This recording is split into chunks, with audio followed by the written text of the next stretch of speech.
Christy McKenzie from Flip City Magazine, and this is my first Creative Chaos stream. And I have with me today, actually, I'm going to do a little housekeeping first to let you know what my plans are. So, Flip City does not stream very often. It took me forever and a day to get this on board, and thank goodness that I have my friend Gary here to help me out through all the technical issues. But the purpose of the Creative Chaos stream is if anybody is following Flip City, you know we are independent publishers of the world's most hilarious, most savage satire available to man in this day and age where everything is censored and kind of crappy because of it. So we are on a mission to make America laugh again by being absolutely savage and taking no prisoners. So I've taken one prisoner today, and his name is Gary Cassell. We are highlighting his work on Vindicated Inc., a new graphic novel that is funding right now on Fund My Comic. Hi, Gary. Hey, hey, hey. What's up? What's up? I'm just drinking. Oh, lucky. Guinness. I need one of those. I needed it too. So, I like that you said that the show is chaos tonight. So that's funny to me. Yes, absolutely. And it was kind of my thought process when naming the show. I'm like, I don't know how to live stream very well. Let's call it chaos. But beyond that, we are huge supporters of all the independent people doing awesome stuff out there, and particularly the crowdfunders. And we're looking to make as many friends as possible in the independent publishing space. And I'm so happy that we finally get to have a chat, even though it's live and everybody gets to watch us. Yeah, and I guess I'm officially popping the cherry with you on this. You certainly are. That got a little Oh, sexual too fast. Gary, I'm married. Hmm? I'm involved with another ginger, so she's asleep right now because she's over in Austria, and Ooh, she's love of my life. She's the uh, girl. what kind of time difference is that? 7 hours. 7 hours time difference. So when it's morning for her, it's kind of late at night for Yeah, you. So perfect yeah. for She sexting. stayed up until 2 a.m. today to have date night for her. It was 2 a.m. For me. It was like 8 a.m. or 8 p.m. And we watched. We like to watch really good quality movies and TV shows together. She has the same love for entertainment that I do, and Right. then she's on my stream all the time. She does Military Monday with me, and she does often will do Saturday with me too. And we're going to be doing Fish Called Wanda this Saturday, and it's just one of my favorite romantic comedies ever written. That is a classic romantic comedy Mm-hmm. that I'm not sure Yeah, if I've ever seen or not. I might have way back in the day, but I have a problem with not remembering movies that I have and have not seen. It really, I think it's a mental disability. But I can watch really great movies over and over again, and I'm like, wow, that was awesome. I love so you do. it. You've got your chat going on YouTube, and right now, and you should be seeing it over to your right where it says comments on the window. Look over to your right. You'll see private chat and comments. And comments. This Oh, is one how of the other fun is things I love that? about Streamyard is they make life a lot easier for your comments, so you can They interact with make it your so chat. easy. Oh my goodness. I'm going to show everybody's comments. Let me see. Look at Chris said hi to me. Hi, Chris. I was always wondering how all you streamers did that stuff. And I'm also going to say hello to wait, she's hold on. Do you have to stop showing a comment? There we go. Hi, Dragon Roos. I'm assuming these are all Gary's Oh, friends. that's a friend of mine right there. Shinatsky works with me on the graphic novel stuff. And of course, Chris H, I guess, is somebody through you. But I've invited all my friends that watch our shows, and I am very much about talking to my chat. It's the reason why I like doing my show is because I interact with I call them friends because they are. I'm very friendly with my chat, even the ones that get mad at me. And I've got a friend right now who stormed off angry the other day, said, I don't know why I bother with this shit. He was getting irritated because I was shitting on something that he really loved. And I said, look, man, it's not a shot at you. It's a shot at the thing that you love. And I get it that you love it, but you got to realize that just because you love something doesn't mean it's good.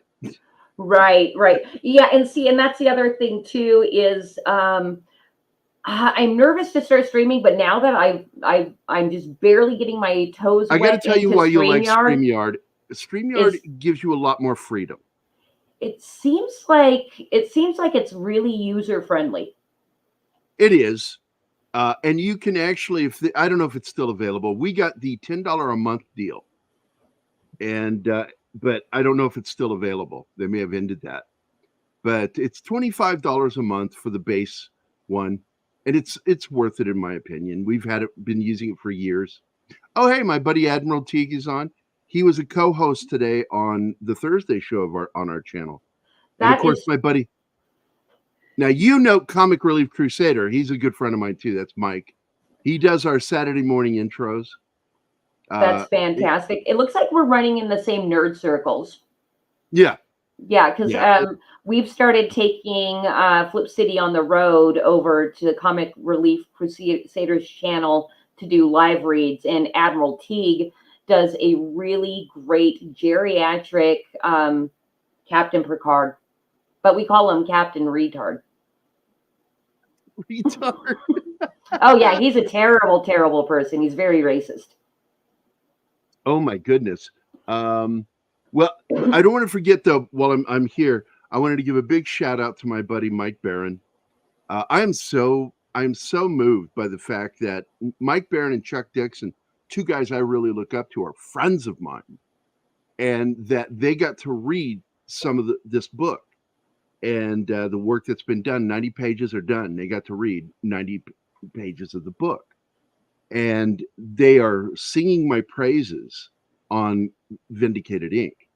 And Mike loved it so much that he's doing the introduction to the book.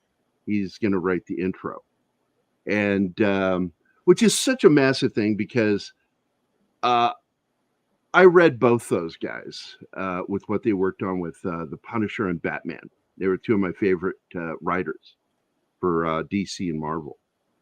Okay. And that Mike Barron is doing this. And Mike has such amazing stuff that he's doing right now. Like he's doing the second Florida Man book right now. And I wanted to give a big shout out to Mike Barron because I love the guy. Just an amazing dude. I say that shit and he'll go, pshaw. I love the word pshaw. He uses it. He'll do that one or PFFFT. Oh, you silly goose. So he's a great guy. Yeah, and this is so you did start talking about your book. I'm sure anybody that's in here does know the book. I'm hoping that some of the Flip City subscribers have come over to take a look at what Gary's doing with Vindicated Inc. I'm really excited to talk to you about your project. And I don't know if this is a good time to watch your trailer. Yeah, go for it. Well, I'll give you a different trailer than what's on there. Okay. Let me go to drop that in our chat. Yeah, I'll do it in the private chat. You see it up there? It says private chat right next to the comments, and that will I'm able to share shit with you in there. So I'll go to videos, and I will copy a link, and I'm pasting it in there for you to share this video. There you go. Yes, I also want to shout out our mutual friends, Admiral Teague and Comic Relief Crusader. Chris H, I'm sorry, I don't know exactly who you are, but you said hello to me, so maybe you just saw my name on the screen. Oh, I thought he was somebody you knew. He might be It somebody could I be. know. He could be Well, somebody I know. the other thing too is because we don't stream very often, I don't get to connect with our reading audience. 2023 has really made me realize like I really do need to get out there on social media more and live stream and stuff because I do want to build the community. And just like you said, that you consider a lot of people that are watching your stuff to be your friends. And I know that I would feel the same way. I absolutely do consider them friends because I talk to them not just on during the shows.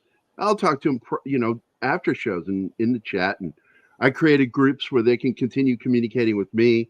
And I go in there, and they think I don't interact much. I actually go in there and read everything they post, and I don't always feel like I should be commenting. It's really them just sort of bantering with each other, and I get to be a voyeur and read what they're saying. Right. And but I also have very private conversations with a lot of our viewers. Bush McFadden, I wouldn't know him if he wasn't watching the show. And Bush is somebody, Monkey Jeebus. Monkey wants to contribute to this campaign. He feels like shit because he can't, because he just got screwed over for $52,000. What happened? He was working with somebody and having a professional personal relationship with this person, and they scammed him. Oh They man. bilked him out of the money. And I told him, I said, don't worry about it, man. But if you can share it out there with your friends and tout the book, I appreciate it. Because I understand, because I got screwed over for about 30,000 once. Two people, it took two people, but they in tandem, like one worked me on one project and the other one was my girlfriend. And between the two of them, I lost over $30,000 in 2 months. And I was like, wow, that's what this feels like. Right. Holy moly. We had a similar thing happen, not anything where we were contracting out, but that we got hired, not hired, we crowdfunded documentary project, and our crew ended up mutinying on us and kind of wrecking the entire thing.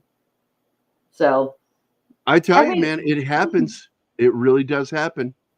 You get some scummy freaking people out there. And with me, it took years for me to recover from it because there's a 10-year hiatus on this book. I started it in 2012 and I was really moving forward with it. Everything was going really well. But then I got scammed out of that $32,000. Mhm. And that knocked me down a bit. And then I ended up having to take jobs because of that I Right. didn't want to work with. I really didn't, because I'm raising a little girl by myself. And my daughter Zoe, I raised her all by myself, no child support, no And she's assistance. a cutie too. She's amazing. She's a gorgeous woman now. Um, I just love her so much. And he knows. I got mad at her recently, and she was like, "I'm sorry, I let you down." I said, "I still love you. Don't you worry about it." And how old is she now? She is 24.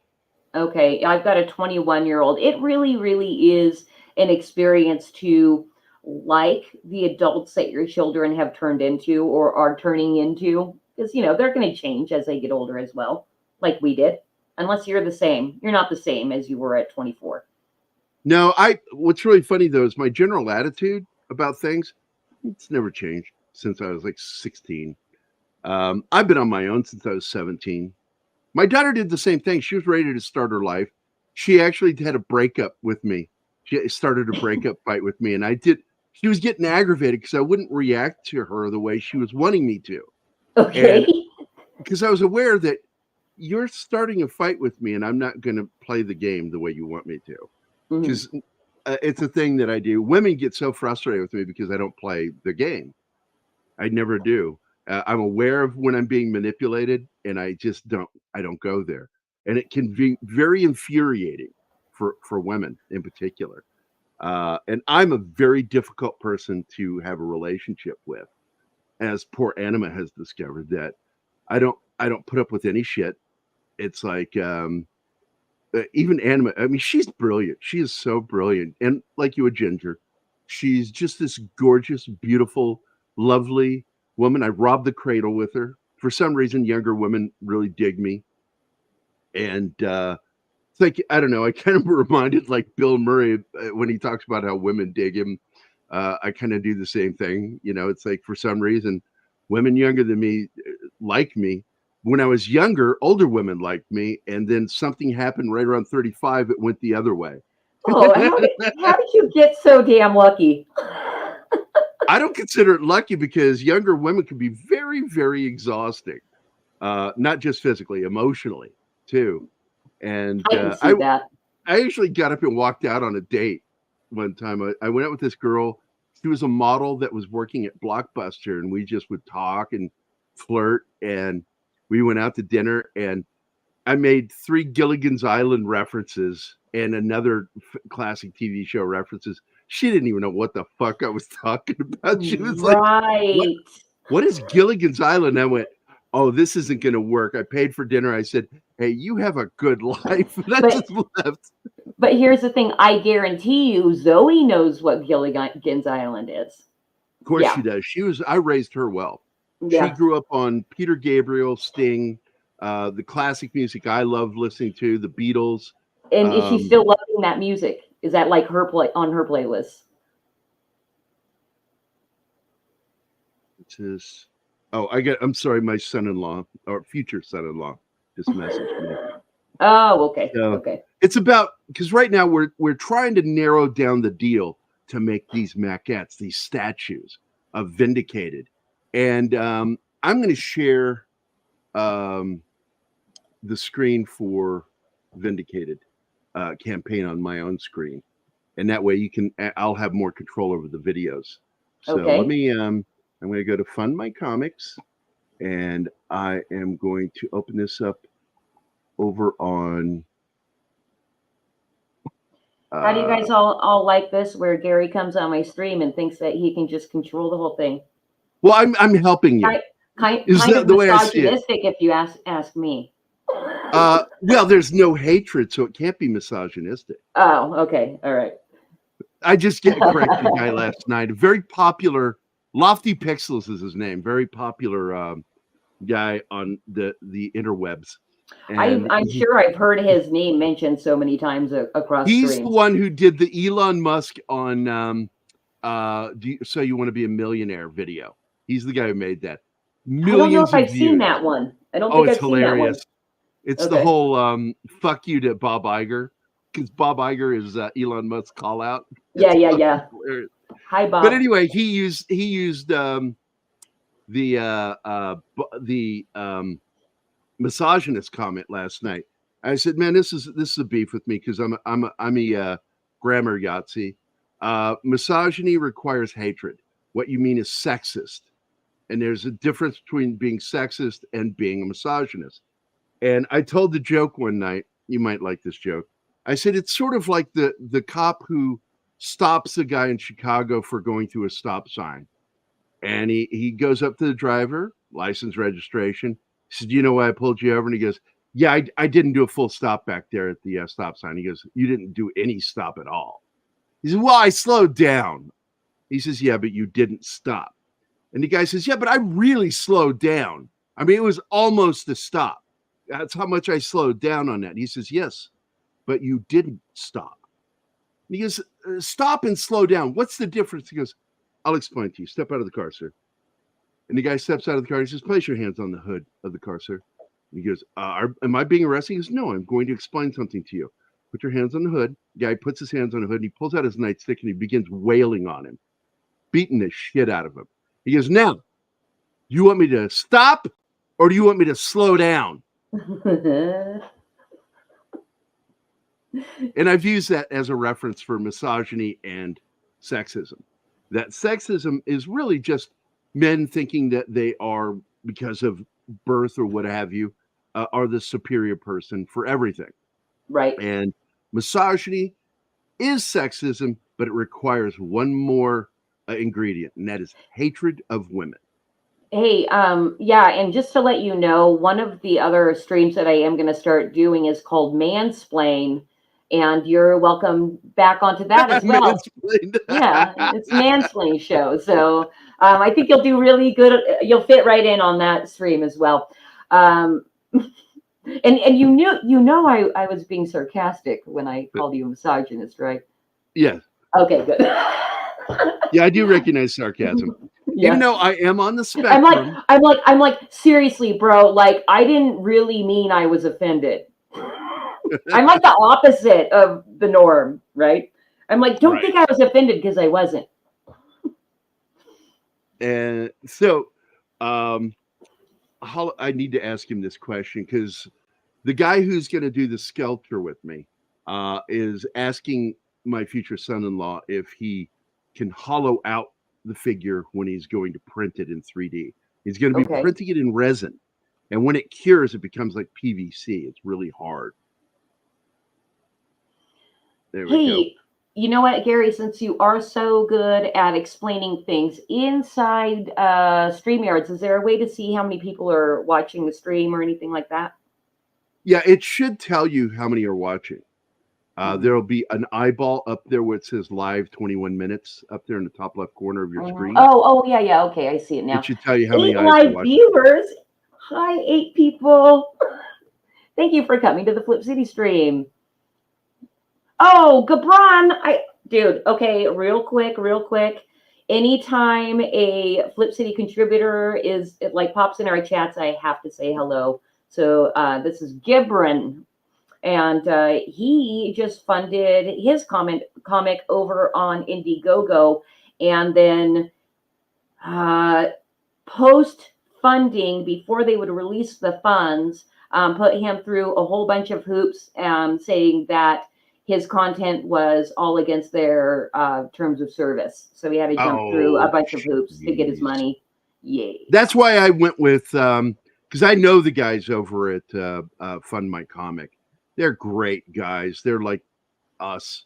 And it's such bullshit when they put us through stuff. Indiegogo, Kickstarter can go fuck themselves. I'll stick with what I'm doing. And that was the thing too. I made the assumption that you're funding exclusively on Fund My Comic. I am right now. Yeah, and that's something with us. I don't know if I've told you before that we started our whole thing, Flip City, by not crowdfunding. We did kind of an odd thing for an indie to do. And we just jumped into the crowdfunding game, and I am only going to exclusively use Fund My Comic because the pink and green sites, as Luke would say, could go fuck themselves. They really, really can. I can't stand censorship. Fund My Comics is not one of those sites. They will not punish you for daring to not share their political views. Right. Absolutely. So yay. And that's the thing. That is absolutely where we're at in our culture, with everybody being canceled and censorship and all that, is people who care about freedom of expression are building up the new platforms. And thank goodness Elon Musk got Twitter. I've heard there's still some censorship problems, but it is a whole heck of a lot better than it used to be. It is a lot better. I feel like I can say anything over there. And I've yet to be in trouble. And I say some pretty, ground shaking, not groundbreaking things that could offend a lot of people. And I am quick to go, fuck these people. Fuck you for thinking this way.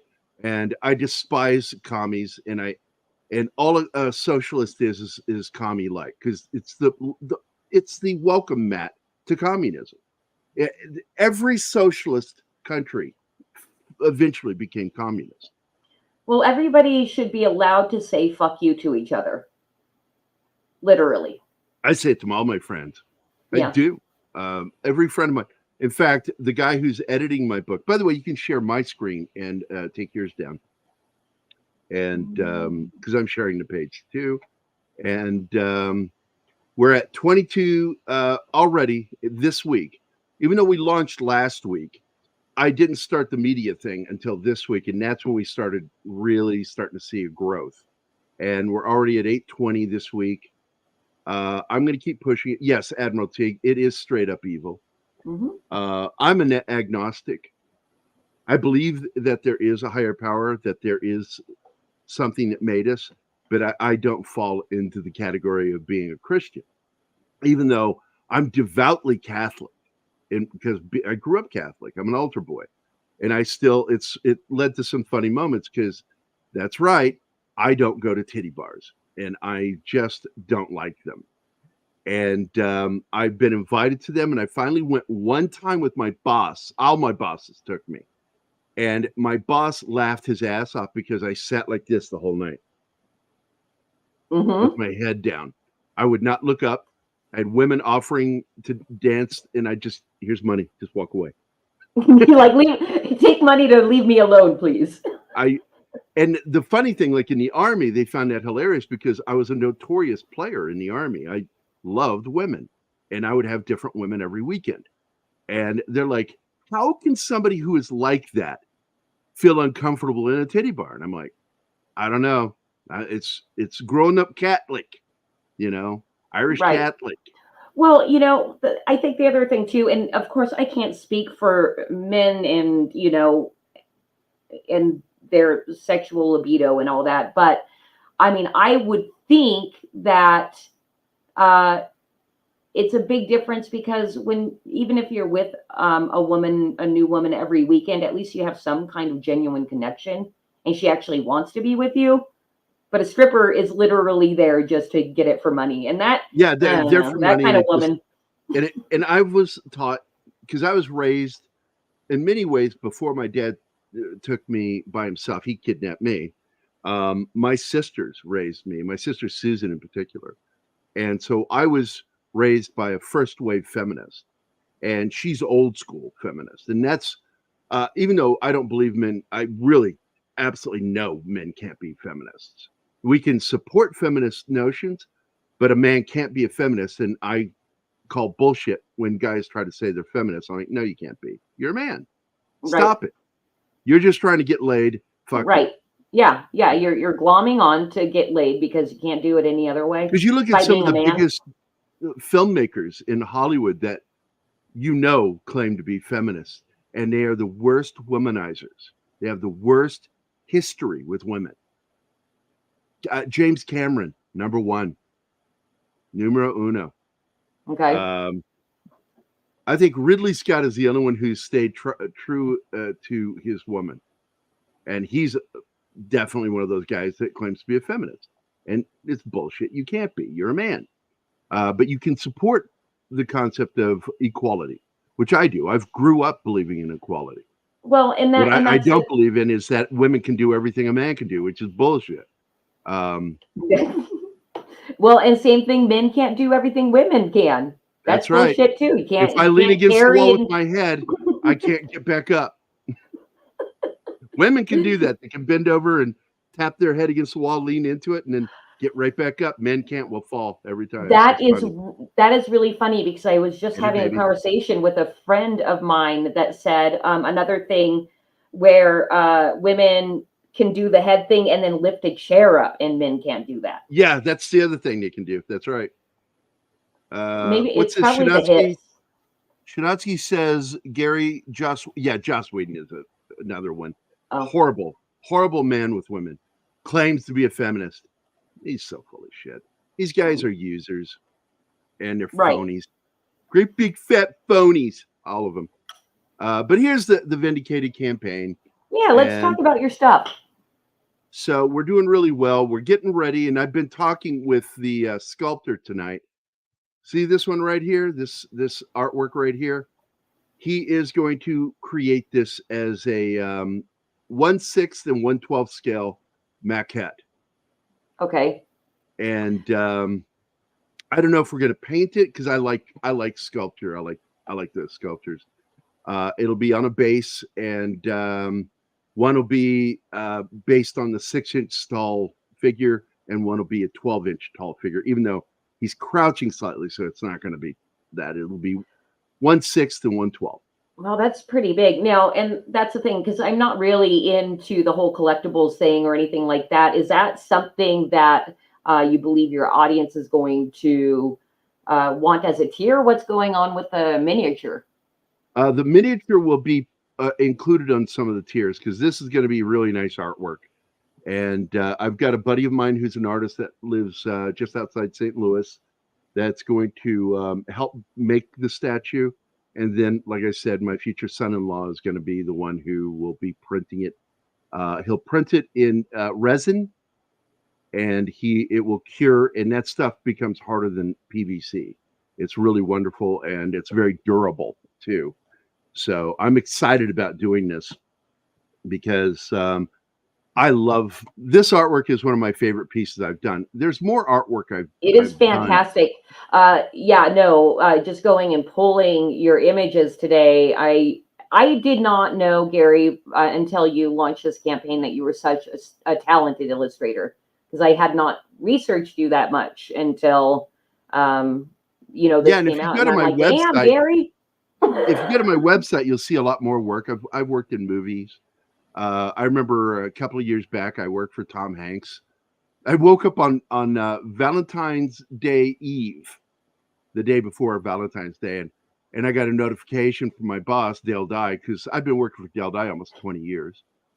Dale Dye is the military guy behind Platoon, Saving Private Ryan, Band of Brothers, The Pacific, Starship Troopers. He even worked on Tim Burton's Planet of the Apes. He helped train the apes as an army to do their marching and shit. He's done so much stuff, and he's my boss. That's who I work for. And in fact, he was supposed to do the voiceover for the trailer, but he got sick. And so Tom from Midnight's Edge stepped up, man, and says, I'll do it. And he did an amazing job on that trailer. And I'll play that for you in a moment. But this is some of the artwork from the book. And there's something here that I want you to see that I show right off the cuff, that when he breaches this building, he fast ropes down into the building. And you can clearly see he's right-handed. He's going down the stairs backwards, holding his weapon right-handed. But he's going to take cover on this corner over here to the right. And when you do that, you do what's called a shoulder shift on your weapon. Now he's holding the weapon like he's left-handed. Because he doesn't have a pistol grip in the front, he's holding the weapon by the magazine well in the M4, on the M4. And he didn't clear the bathroom. There was somebody in the bathroom taking a piss. That guy shoots him in the prosthetic leg. And he, of course, double taps the guy, kills him instantly. But this gets the attention of the other mercs in the building. And it leads to a moment that happened, and not to me personally, but it led to a quote that was said to me by my sergeant in the Army, Dave Hope. And Dave Hope says, if you ever find yourself cornered and all hope is lost, go grenade bowling. Okay. And I even have him say that, go grenade bowling, right there in that panel. And he just kills these guys. And he's just killing bad guys left and right in this book. And these are scumbags, because these aren't just drug manufacturing, people funding it and benefiting from it. You discover that part of their other business plan is sex trafficking. Yeah. And he takes all the people that you do want dead. Yeah. And he's going to kill these guys and take them down and stop them. And the way he says it, he ends up doing an interview with a news reporter who's terrified of him. And he does the preamble. He explains that he's declaring war on all crime in this city. He says, I'm not going to go after Billy Bob, the local weed dealer, or slinger, as he calls him. He says, I don't care about those guys. What I care about is the guys who fund this stuff, benefit from it, and who are doing damage to society with it. He says, I'm going to go after them. And so in the process, he says, this is real war. I'm a soldier. This is real war. People are going to die. And he means it. I'm going to kill these people. But in the process, I also wanted to show that this story was inspired by an actual incident that took place in 1989 when a team of U.S. Army Rangers took on a major street gang in Seattle. And they took them down. Nice. The gang came over and messed with them and dared them. You do whatever you want, dude. You guys aren't tough. And you get this a lot. People who don't understand how being a soldier works and what soldiering does. And you get these, because there are tier operators in the military. And if you are Ranger, you have already reached one of the tiers. If you're SOF, you are already in one of the tiers. Don't know what the number is, but the one that you attain to be is like with the U.S. Army, a 75th Ranger Battalion, which is Delta Force. Delta Force is a tier 1 operating unit, and their specific job is to absolutely go against enemies. And what is horrifying about these tier 1 operators, whether it was in the Navy, Air Force, Army, Marine Corps, they are trained to operate on their own. And that's what makes John so dangerous, is he doesn't require money to be given to him. They can get down there and get into the ecosystem and find their own ways of survival in these situations and not be weeded out. And they will stay there and they'll be troublemakers, or they're there to kill somebody, take out a specific target or group of people.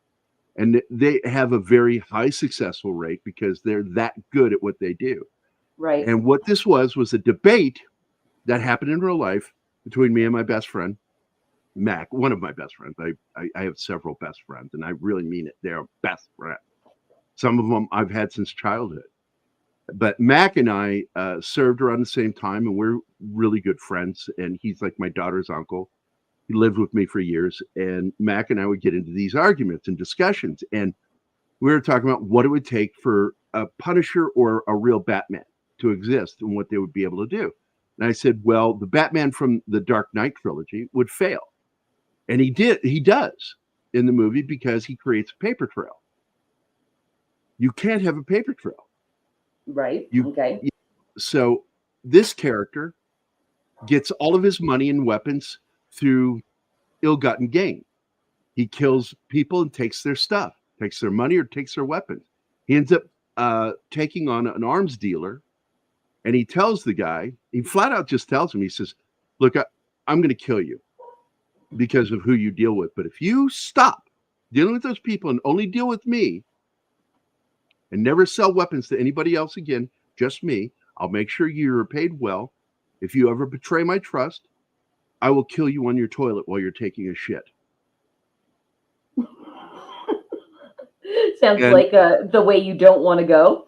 Yeah, nobody wants to toilet while they're taking a shit. I mean, what a horrible to be found. Yeah. And, so, did you ever watch The Sopranos?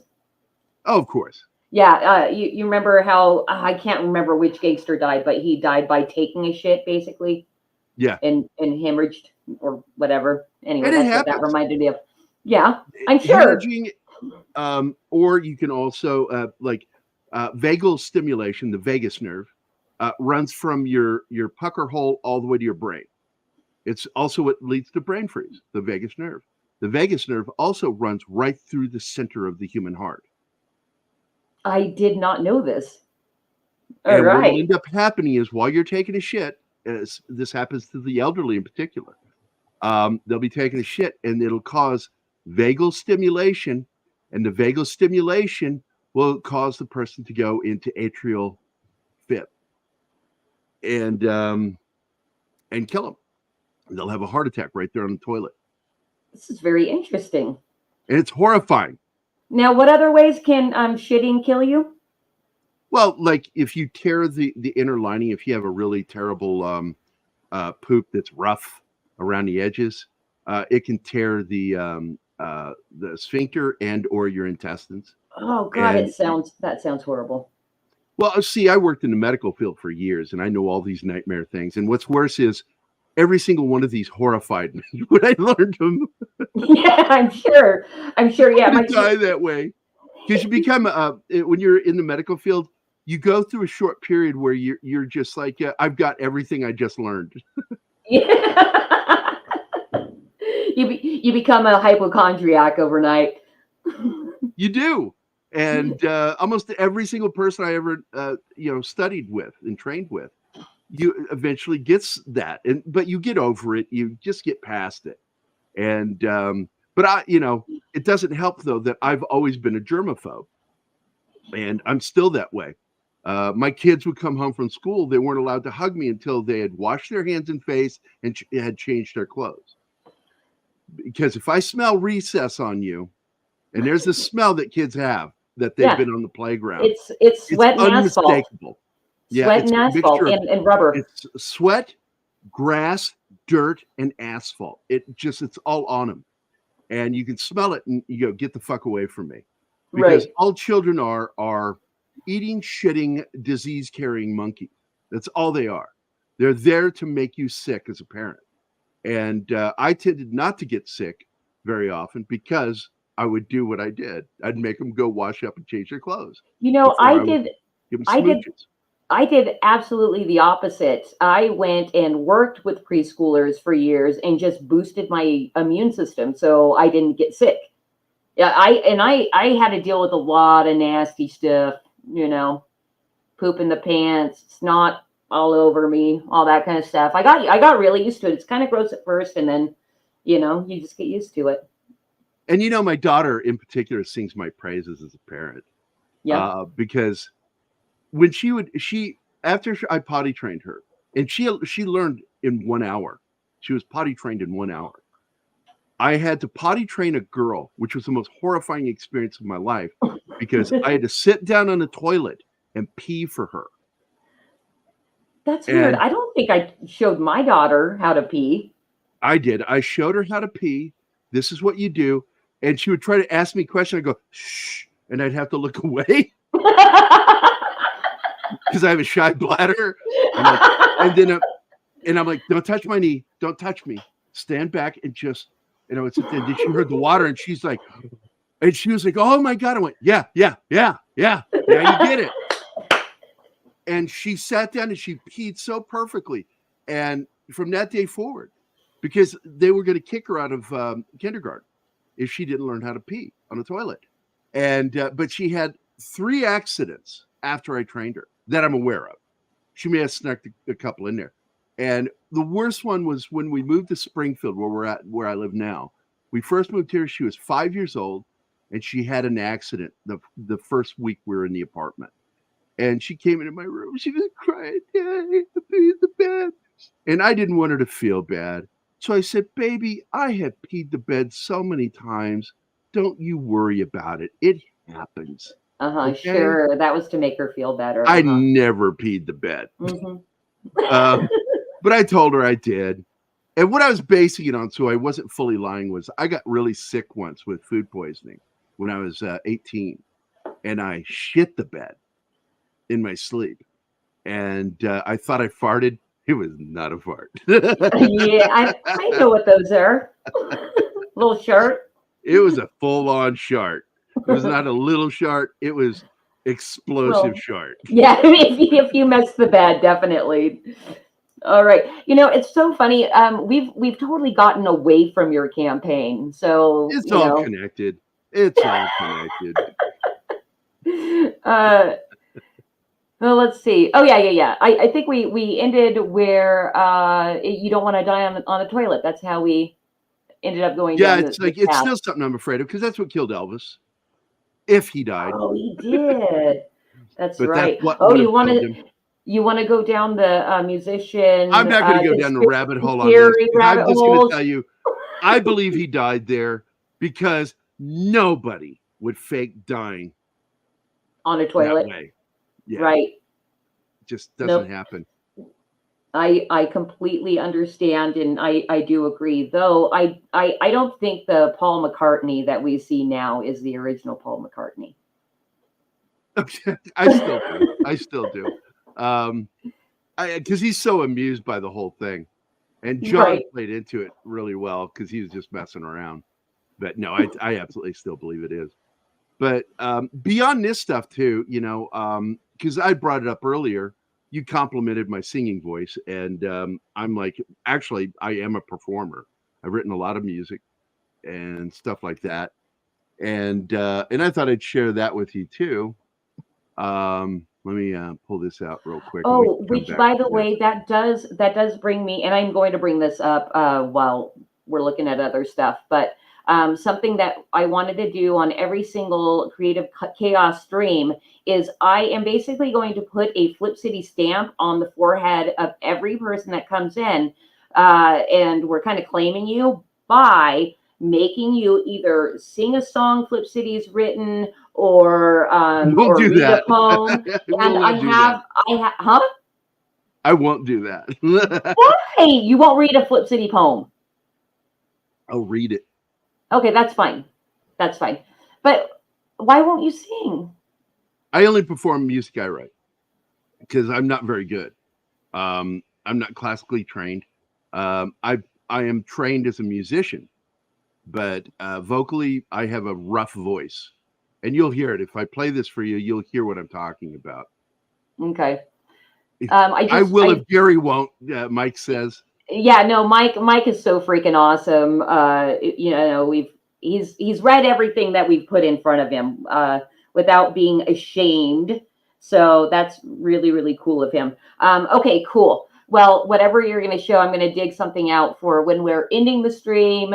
We're going to put the Flip City stamp on your forehead, and you're going to read something offensive that we've written. Okay, that's fine with me. All right, cool.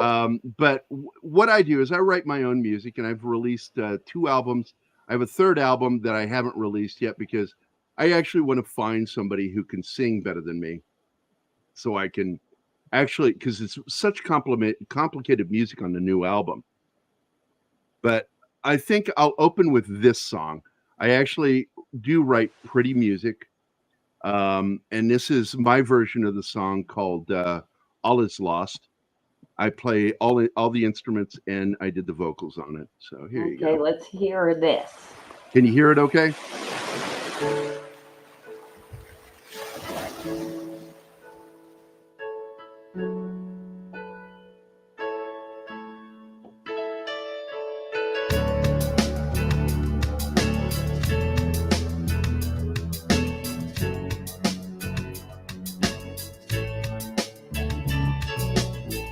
I sleep and dream and I dream and sleep and I still wake up alone. Then I wash my face and then I dress my body and I wander through this home.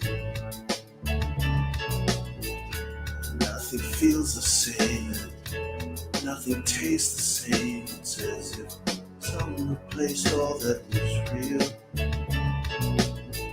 I feel so animated and I'm so irritated and I don't even know what I feel. 'Cause all is lost. 'Cause all is lost. 'Cause all is lost. 'Cause all is lost. I close the door behind me and I face the street before me and now all trails end at your front step. So I walk the walk and I plan the talk and there seems to be no end to this. We were moving backward, we were moving forward, we were moving mountains in the rain. It seems so simple, yet it's so complicated that I don't even know what I want anymore. 'Cause all is lost. 'Cause all is lost. 'Cause all is lost. 'Cause all is lost. We'll all talk, we finally stop, we see all that we can see. So now we're one-to-one, we're tongue-to-tongue. I'm falling at your feet. And I close my eyes, I take the leap and I fall just like a stone. I sleep and dream, and I dream and sleep, and I still wake up alone. 'Cause all is lost. 'Cause all is lost. 'Cause all is lost. 'Cause all is lost. 'Cause all is lost.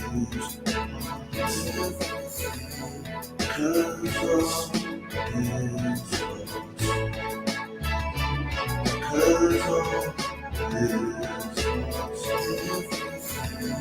'Cause all is lost.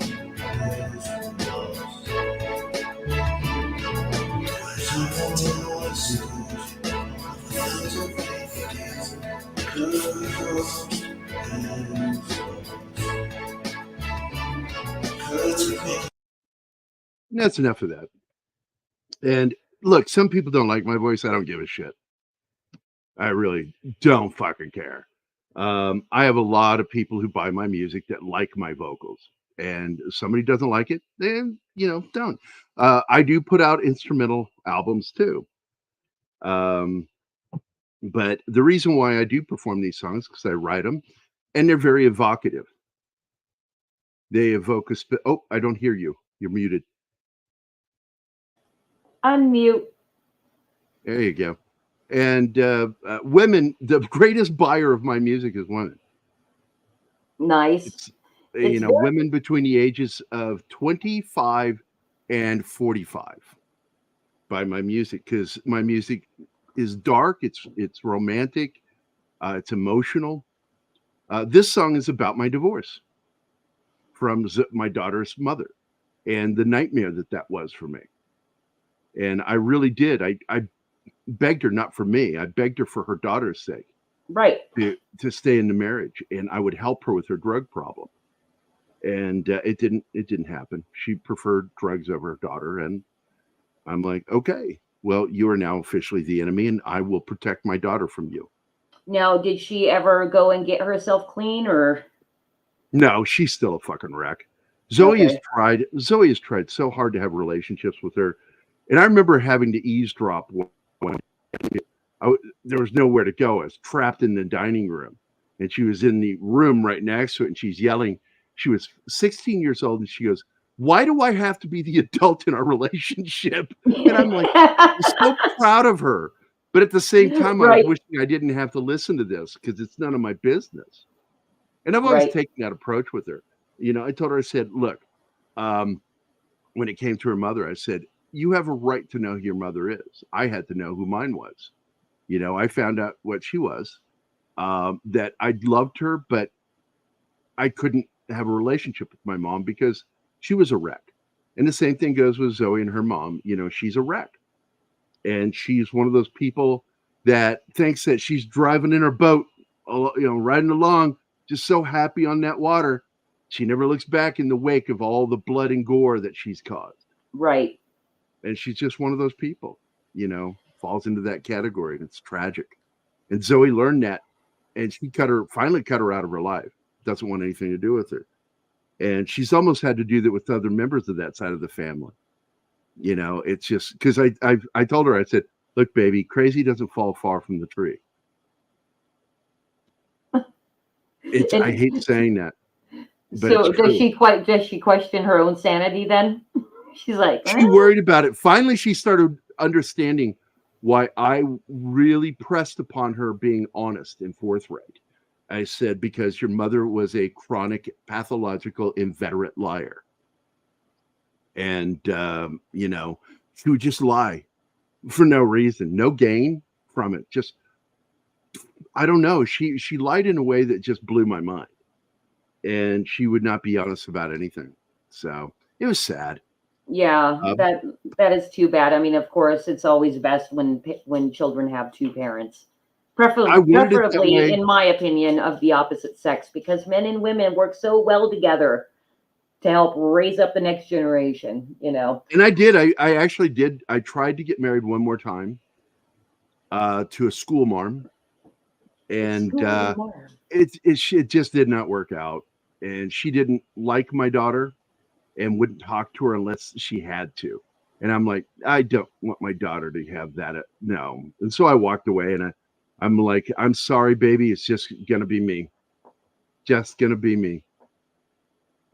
And so, and we did pretty well. And she sings my praises as a dad. She always tells me, you were a great dad. You were there for me all the time, always doing stuff for me, helping me, making me understand things. Yeah. Doesn't that feel good? When Well, your adult it does. children can tell you that. It does, because I spent years being told I was a terrible dad and that I shouldn't have the kids. And then I get Zoe, and Zoe is, again, here's that word, is my vindication that I was Right. a good dad, that these people were just doing this to control me. They wanted power and authority over me. And I believed it. I fell into that trap for years. And the Army saved me. The U.S. Army taught me how to fight, taught me how to stand up for myself. Yeah. How long were you in the service, by the way? I don't know that I about served you. a total of 8 years, but I went inactive or reserve status pretty quickly, because when we had our child together, the female soldier I served with, she didn't want a kid. She didn't want to raise him. And so I left active duty to raise the kid and do all the parenting. And what I forgot, though, was that she fell in love with G.I. Joe Gary.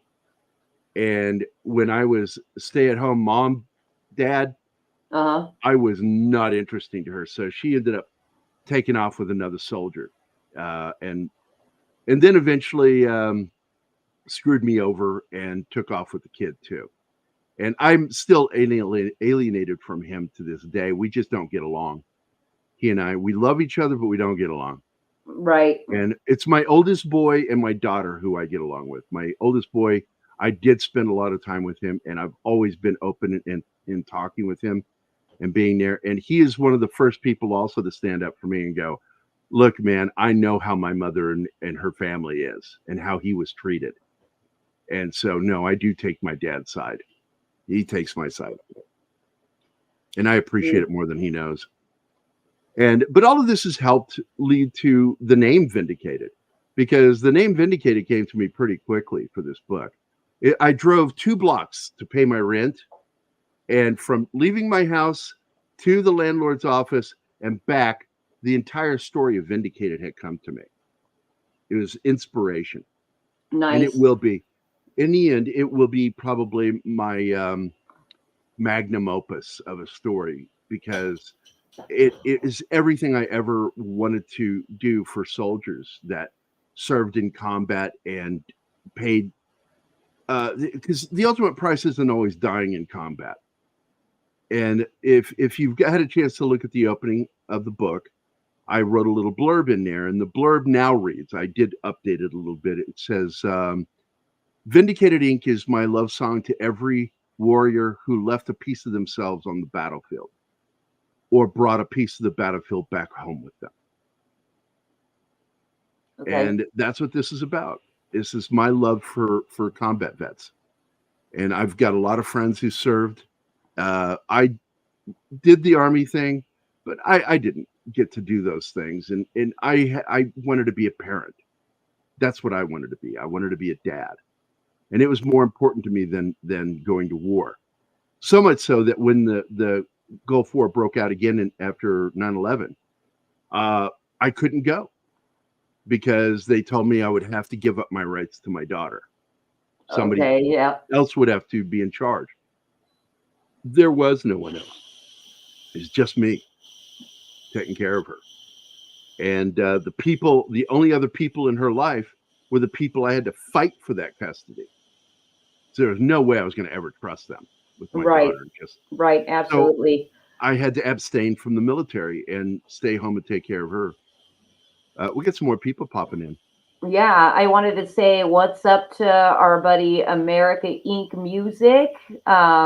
Last year, he actually uh, composed, he put together a composition of one of our satirical Christmas songs called Get Rid of Many Immigrants. And it's it actually won a contest that we ran around this time last year. He was the winner of our thing. In fact, let's take, I really do want to share this with you, Gary, because it is freaking hilarious. I'm going to bring up Get Rid of Many Immigrants by America Inc. Music. So freaking Go funny. for it.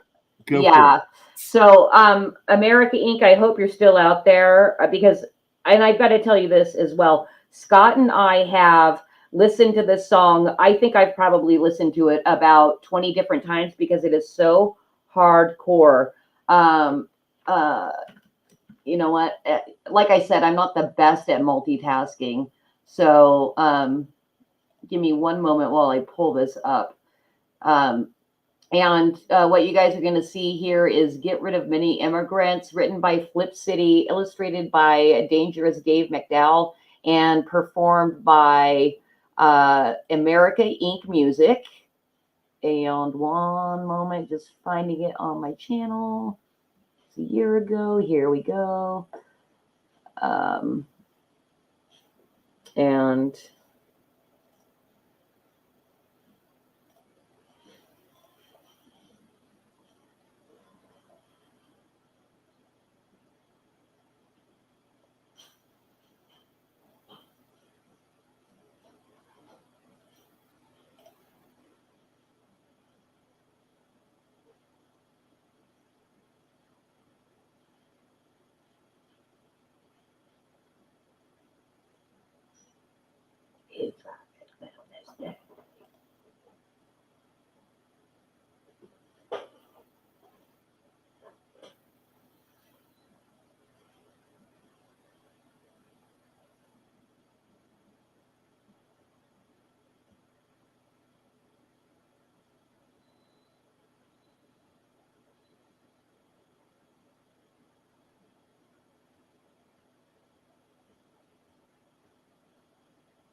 I'm not hearing anything. I'm hearing it. Did you share it with us?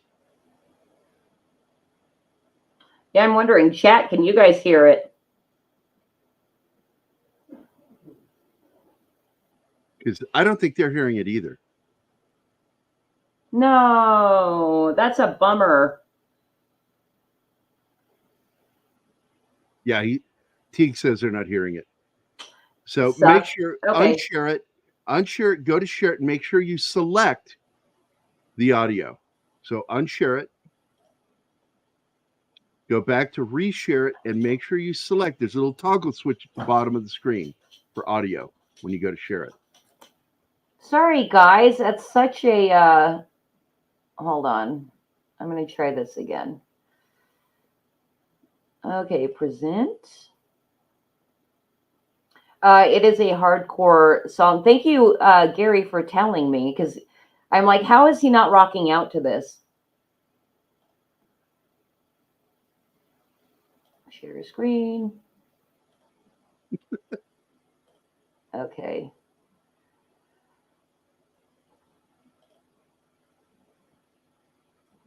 Okay. Let's see here. There we go. Can you Load hear this it? again. Did you hear the bells? I Nope. don't see it. Okay, I don't Nope. see a toggle Do me a switch. favor, give me the link to it, and I will share it on my screen. I love how you're so patient, but you're like also impatient. Oh, I'm not impatient at all, but I'm here to help. I And know. I know how to do I was these kidding things, with you. and so I am absolutely here to help.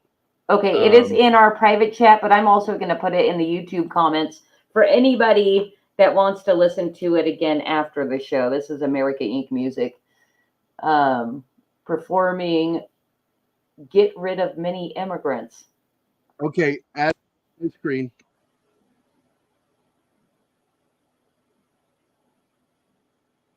Are we back up? I don't see my screen yet. I You Let me gotta stop. click on mine to add it again. There we go. All right. You can hear that, right? Are you hearing it? Yes. Get rid of many immigrants who landed on our shores and send them to a Motel 6 or a military fort. The governor of Florida, who trafficked them this day, uses bombs and Ron DeSantis gay. Satan's gay. Uses bombs and Ron DeSantis gay.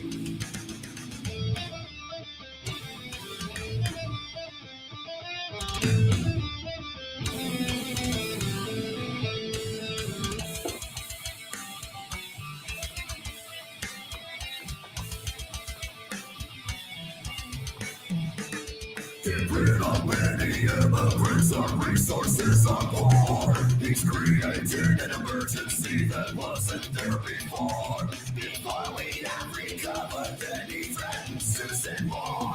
And the cruelty is always the point. The cruelty is always the point. Get rid of many immigrants, try not to leave a trace. They're dirty and they're smelly and don't want jobs anyway. They've never learned the customs and we haven't got the space. Now let's celebrate our empathy and grace. Empathy and grace. Empathy and grace. Let's celebrate our empathy and grace. Empathy and grace. Empathy and grace. Let's celebrate our empathy and grace.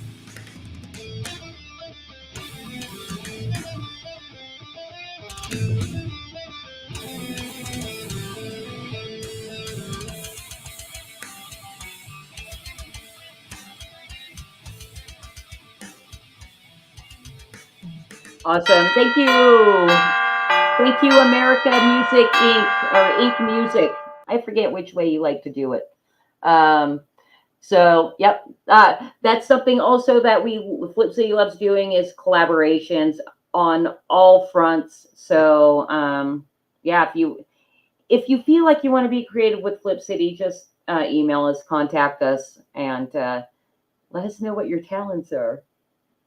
We'll take it. Gary, you're muted. There you go. I know. I was actually thought the song might go longer, and I'm calling my daughter. Hey, Zoe, do me a favor. Tell Hunter to look at my message to him, please. It's important. He's currently playing CS:GO right now. Hey, do me a favor. I'm doing a show right now, live show interview. Tell them, am I an awesome dad? Yes, How awesome am I? pretty awesome. I don't think she's selling it at all. No, she is not selling it whatsoever. I think your dad is All right, I love you, baby. Tell Hunter to check his messages on Facebook. I love you. Bye-bye. Gotcha. You too. Bye.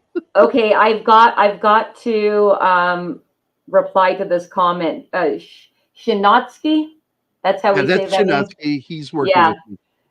Yeah, Shinatsky. So we didn't even know that Flip City was a Ghostbusters song because Flip City was actually chosen from a Joni Mitchell song where Cheech Marin at the end of the song says, "Man, that chick's crazy. She's Flip City." So basically, Flip City means crazy.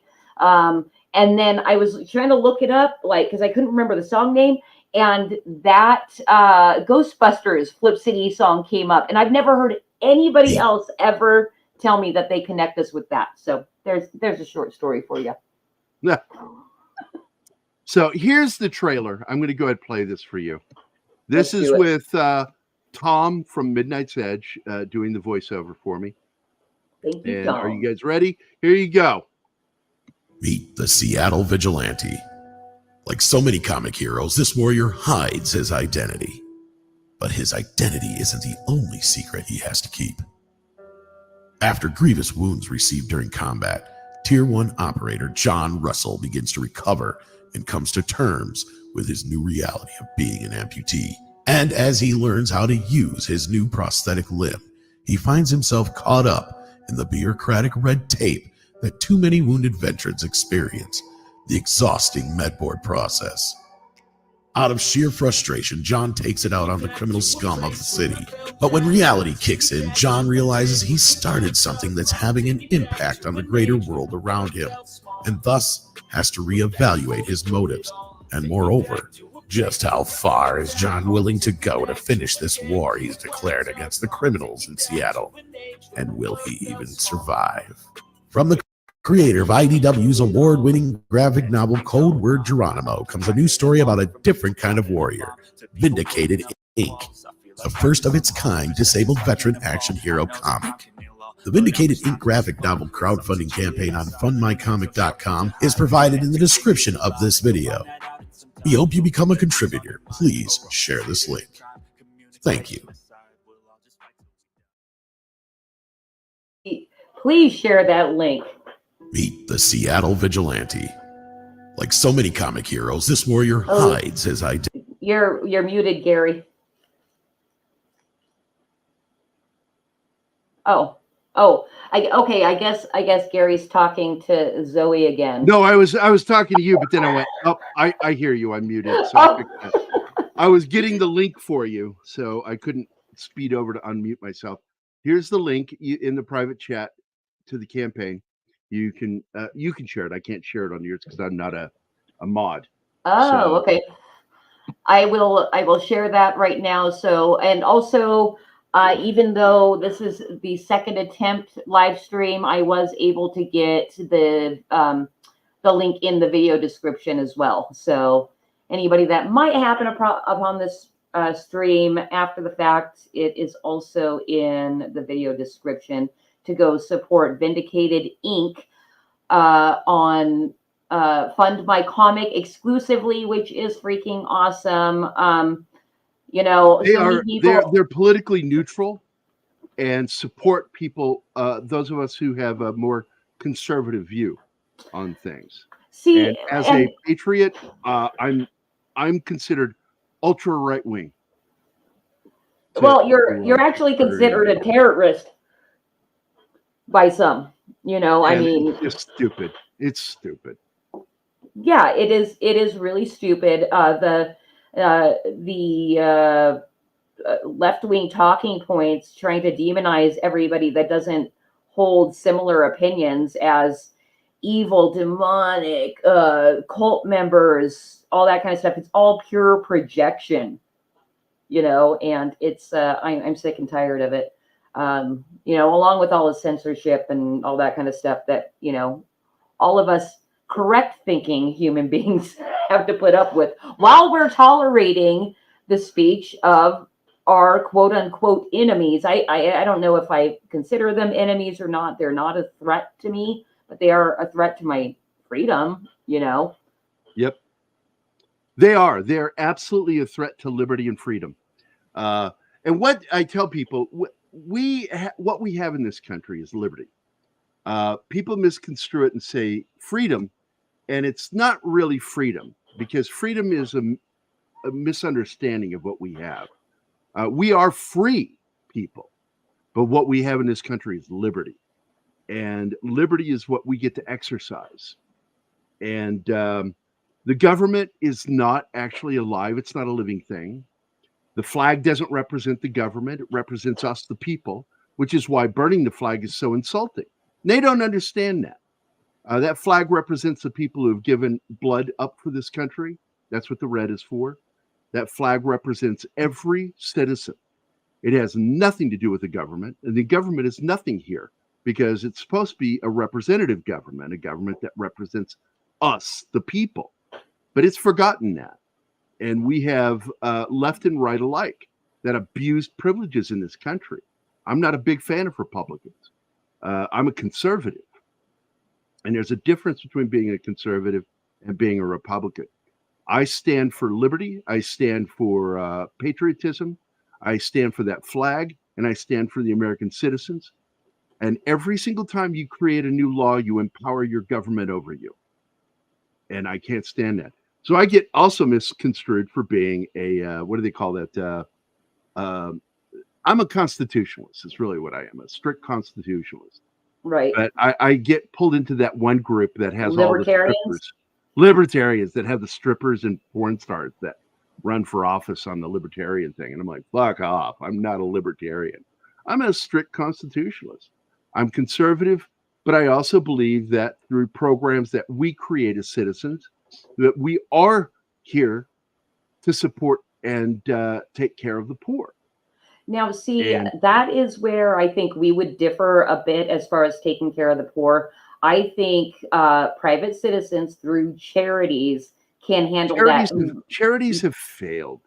They do a good job, but they don't really go to the lengths that we need it to, because especially when you've got Democrats in office that keep making people poorer. Okay. And with politicians in general who keep giving themselves raises instead of taking care of, making sure that companies are paying their employees correctly. Now, we can't enforce that. But I tell people all the time, the minimum wage thing that we created, that is not a standard. You should never base your pay on the least amount you're legally allowed to pay. If you're doing that, then you look like a shitheel. As an entrepreneur, I always make sure that I pay the people I work with the wage they deserve for what they do. Now, I get into arguments about what it means to have a living wage, and I looked at the living wage as what Eisenhower looked at it as. He was a Republican that I trusted, and I would have loved to have known Eisenhower. Ike was a great guy, great Republican, great conservative, and he was a big supporter of the living wage, and that you should be able to have one fucking job that you can pay your damn bills with. Right. Now, when we're talking about minimum wage and stuff like that, I do believe the free market can Well, the take free care of market that. has to exist. Right. But isn't that kind of stepping on the free market to say there is a mandatory minimum wage? Because people should Well, there have is a the mandatory liberty minimum. have the liberty to work for what they choose to give their services, labor, whatever they're doing. Here's my for. problem with that is if you let some people, they will abuse their employees. And there has to be actionable rights to fight people from doing that, where they intentionally pay people substandard wages. And if they're in a depressed economy, like certain areas of this country, like I live in one, Missouri has where I'm at in Missouri, economy, it's cheaper to buy bread and food here and pay rent here. Why? Because we're in kind of a depressed economy in the state of Missouri. It's a red state, and it's a right to work state. But when you give all the rights to the free market and not to the people that work in it, you've got a fucking problem. I don't believe in nanny states. I don't think the state should be stepping in to interfere, but I do believe that there should be citizen groups that have authority to stop companies from abusing the locals. Well, see, And and we do it backwards. There you go. You can't just do it. came up with You came up with a solution without having to have the government involved. Yeah, you can't have the government do it because the government can't do shit. The government wastes everything. Yeah. All it will focus on, if you give government anything, will constantly focus on paying itself to keep itself going. And it'll keep wanting to get more and more and more. It's a horrible fucking animal. Citizen groups are always better and work better because they're part of the local system. It's ridiculous, man. The way everything runs. Like if you come here to Springfield, Our city council is so corrupt that they only focus on businesses that they own themselves when they make decisions in this town. Right. Right. And because I'm a big supporter of the free market, because I explained to my girlfriend, who is Austrian, I said to her, because she hates talking politics, but I'm like, well, whether you like it or not, baby, you live in a world that if you let the system do what it's going to do, it will railroad you every time if you don't stand up. And you have to stand up as a citizen.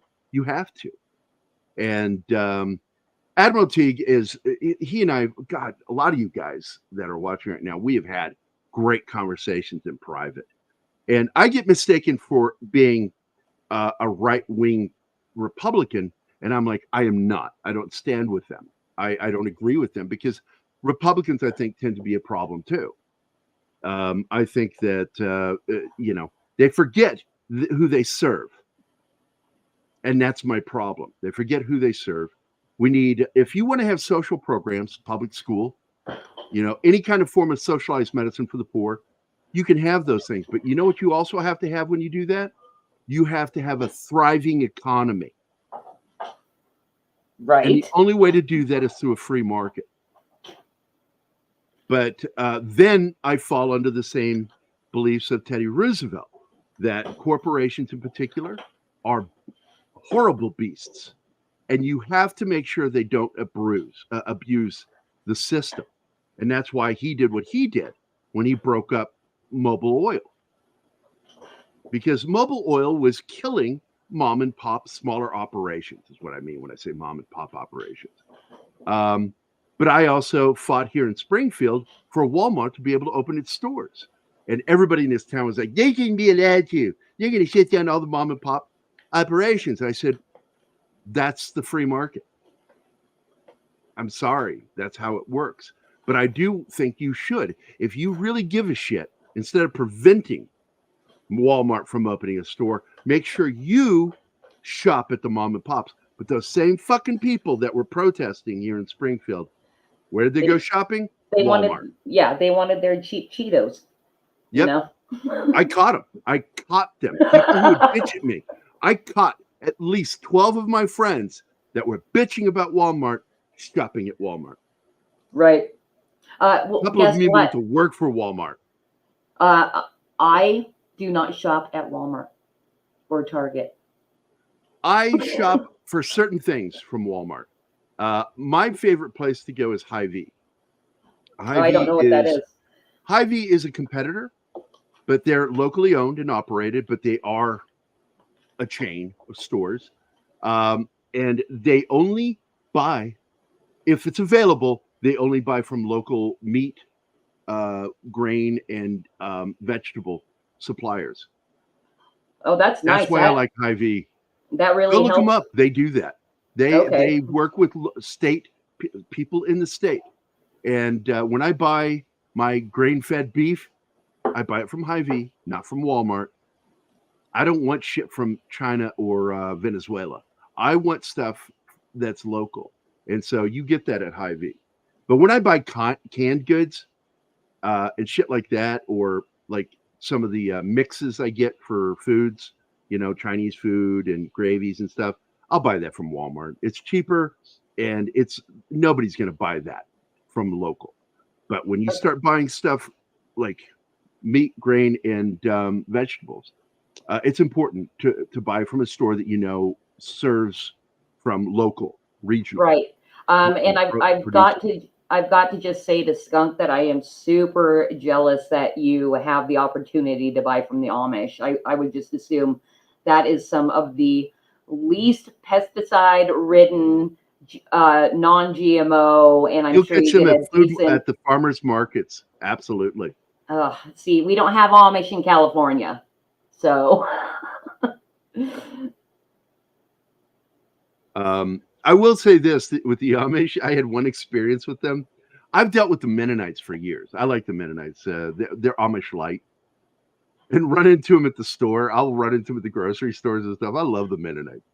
But the Amish, I had a bad experience with them living near Mountain Grove here in Missouri for a brief period. And there's a whole Amish community here in Missouri. And the school bus, we had to deal with this fucking guy. I think, I know he was mentally handicapped, mentally retarded. And he would climb up on the barn. And when the school bus would go by, he would beat off, standing on the barn. Oh Lord. It was a real fucking problem. Yeah. There's like, Billy the please. Beater again. We were like asking him, please deal with your dude. Please. They tried to, and eventually the sheriff's department had to intervene. And they're like, look, man, we're sorry, but we're arresting him. He's going to jail. Right. We can't have him doing this. Because they tried their best to control him. But that was some crazy shit down near Mountain Grove, Missouri. Sounds like a party. Oh my God. I never saw it myself. We would get it reported to us from the kids and the teachers that were seeing it. But yeah, he gets right up there and just going to town. I'm like, hi, I didn't know the Amish did that. Okay. Skunk, I don't know why you want to hang out with that guy, but okay. This is one of your friends, Gary, right? No, I don't know Skunk. Oh, hey, what's up, Skunk? Look, you can talk to Shinatsky. Shinatsky hangs out with me. He's one of the people that's in my inner circle of friends. And he's the one who made the trailer, by the way. He made the trailer you saw. Oh, he did. Good job, yes. Shinatsky. Yes, he did. Teague is another one that's in my inner circle. He's a good friend. We haven't known each other that long, but I took a shine to Admiral Teague. And I've been on his Save Star Trek show. And because Keith and I, my partner that I do the shows with, he and I are big critics of current Trek. Since actually all the way back to 2009 when J.J. Abrams did his film. And people go, that was a good film. No, it wasn't. What he had was great casting, but a terrible fucking movie. It was Star Wars. It wasn't Star Trek. And Star Trek needs to be cerebral. It needs to be smart. It needs to be science fiction. So, yes, absolutely, Teague. Teague, I get Teague. I get all my friends. Teague is grown-up Dean Venture. What, did I miss that? Yeah, that's fucking Shinatsky. Dean Venture is so fucking funny. I love the Venture Brothers. It's a straight-up parody. The first season in particular really was, each episode was kind of a response to an episode of Johnny Quest. And I love that. I love Johnny Quest, grew up on it. I own every episode. I have the documentary, The Making of Johnny Quest. I love Johnny Quest. And I loved the Venture Brothers because it was a grown-up parody of Johnny Quest. And it's so fucking funny. Okay, and this is why I will never be in your guys' inner circle. I would never be able to keep up with all of the entertainment that you guys consume because I just don't. I don't. Like I said earlier, I don't even remember movies that I've seen like 2 months later. But I do have admiration for you guys that do it and then stream about it and know all the lore and Easter eggs and all that stuff. So good on Keith you. and I became friends. And he's the black dude I do the shows with. And I always tell a fake story. The fake story is I met him at VisionCon and I said, dude, I lost my best black friend when I moved here. Will you be my best black friend? I need a black guy so I don't feel like a racist white guy. So that's your lore.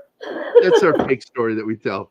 That's funny. But Keith became my bestie here in Missouri because he thinks like me. And though we are politically opposed in most ways, he's what you would refer to as a blue dog Democrat, old school Hubert Humphrey style Democrat, whereas I refer to myself jokingly as a Hubert Humphrey Republican. And but what I am is just a conservative that used to be Irish Catholic Democrat with my dad. And we both broke from the Democrat Party in the 80s. And the first time I ever voted, I got to vote for Ronald Reagan for the second term. And I'm very proud of that.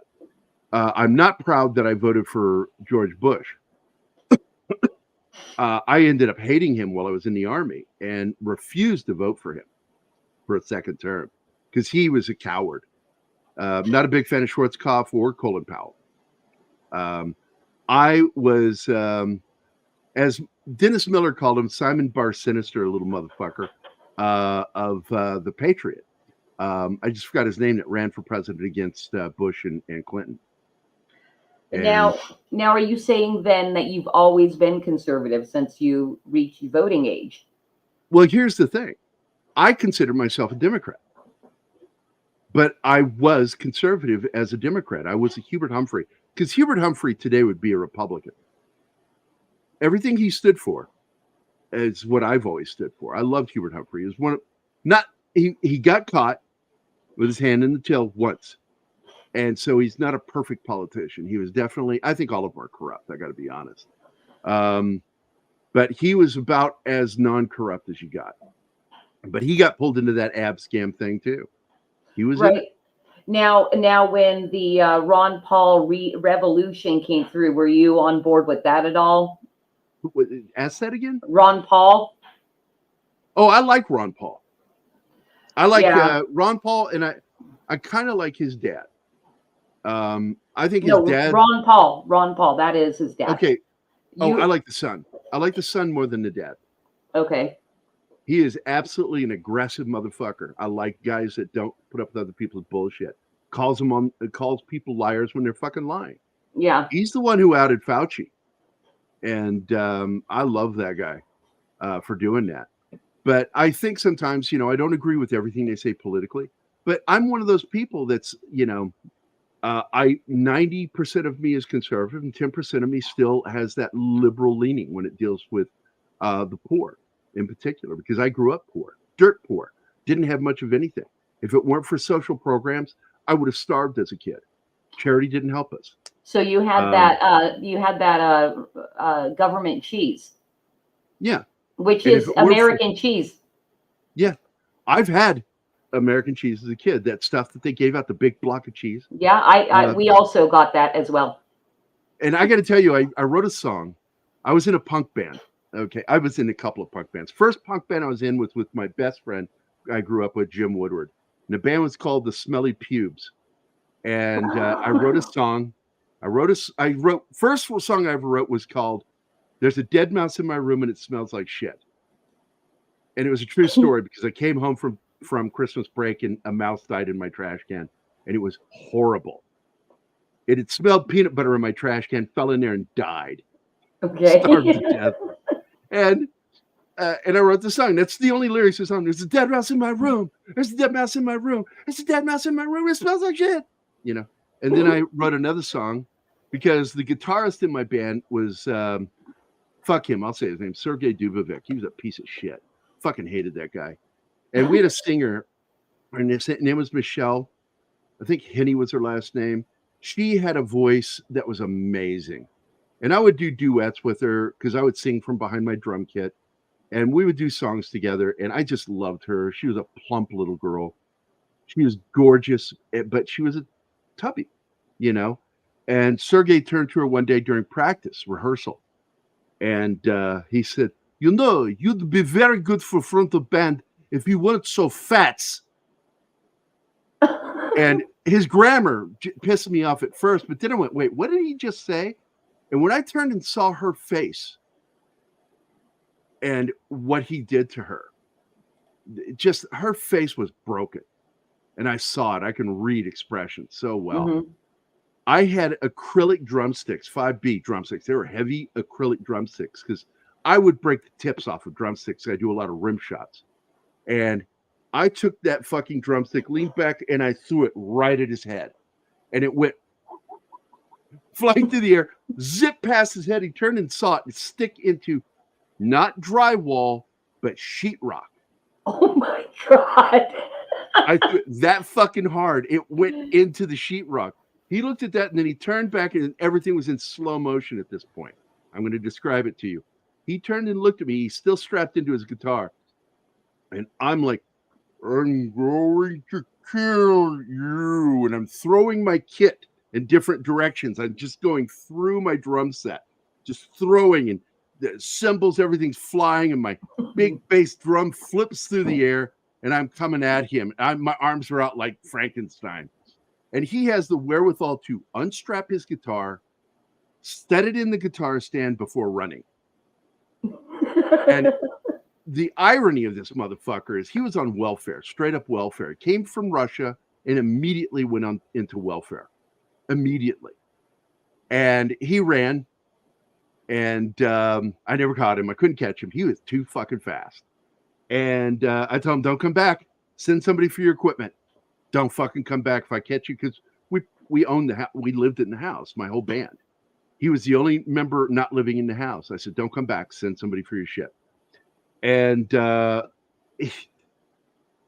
my God. And I felt so bad for her because she had an amazing voice, Michelle did. And fuck that guy. And I wrote a song about him called Commies on Welfare. And it went just like this.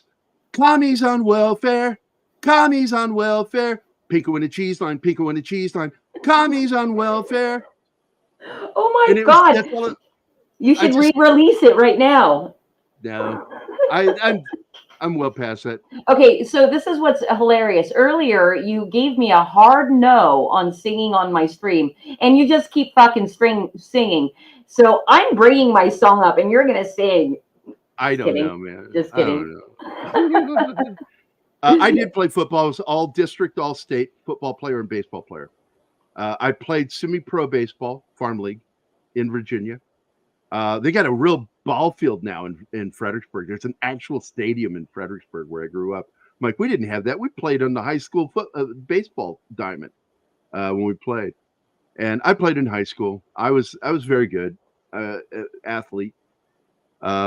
But I hurt my arm. I threw my arm out because what I was known for was I didn't throw to the cutoff. Anybody who knows baseball knows what I'm saying. I played out in right field, and that's where all the balls went. I always came out the right field, and I would throw past the cutoff all the way into the plate, and I could hit it. And in the process of doing that, I tore my rotator cuff, and it fucked me up, and it ended my ability to play baseball. I just had to bring Kelsey Weber up. She is another Flip City artist. So yes, hi Kelsey. And I think I might do this, and this may be part of the creative chaos. If I get people that have contributed in some way to Flip City, I might bring something up that you've done. So Kelsey, hang in there, and Gary can keep telling me stories about how athletic he was while I was being a band nerd. Well, I got to tell you, I played in band along with a lot of my friends, and Mr. Jordan didn't want his drum corps playing football because he would do band practice in the morning and football practice in the afternoon. And so he forced our hands. And I was JV at the time, and he decided that he was going to make band practice after school, same time as football practice. He lost almost everybody in the drum corps because we all played football, and we decided we have a better chance of getting laid playing football. So I don't know. Band people are pretty horny, and yeah, I knew a couple. Stop the punishment.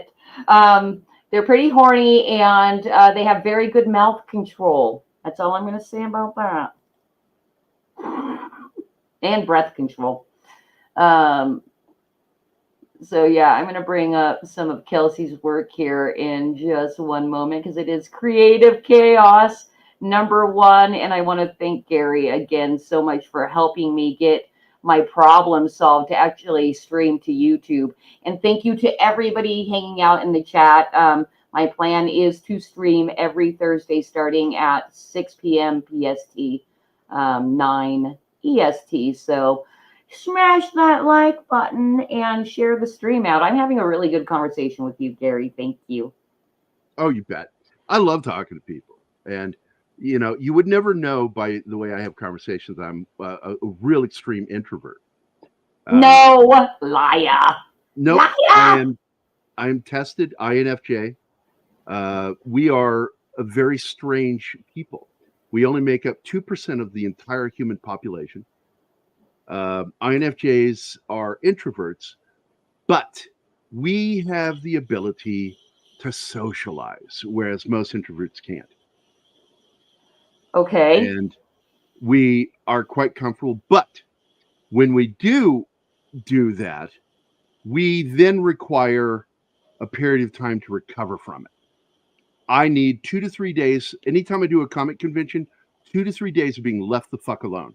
I have to be left alone and got to be completely alone. Don't talk to me. Don't bug me. And I re-energize that way. INFJs are not extroverts, because extroverts are people who require energy from other people. Hmm. A true introvert is somebody who self-energizes. I get all my energy from me. I don't need anybody else doing anything. You will never Okay. find me asking. I've never asked anybody their thoughts on anything I'm really doing. I'll ask their opinion on something I created. And there's only one human being on this planet, only one, that I've ever gone to for personal advice on anything. And that is my friend Jim Woodward, because he has known me for almost 50 years. That guy is just, we've been close since 5th grade, best buddies. And that guy knows how to talk to me about what I'm doing and how I internalize things. So, but I guess I can also share with you my my artwork, because I am the first graphic novel creator that won the Military Writers Association award. No graphic novel had ever been given that award And until my book. what was the award again? Military Writers Association. Oh, that's pretty cool. And I was given the Bronze Award for Code Word Geronimo that I created, but was written by my boss, Dale Dye, and his wife, Julia. They wrote the script. Fantastic. Yeah, I'd be happy to look at more of your work. And that's the thing with me.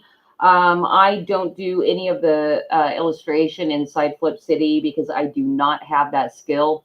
And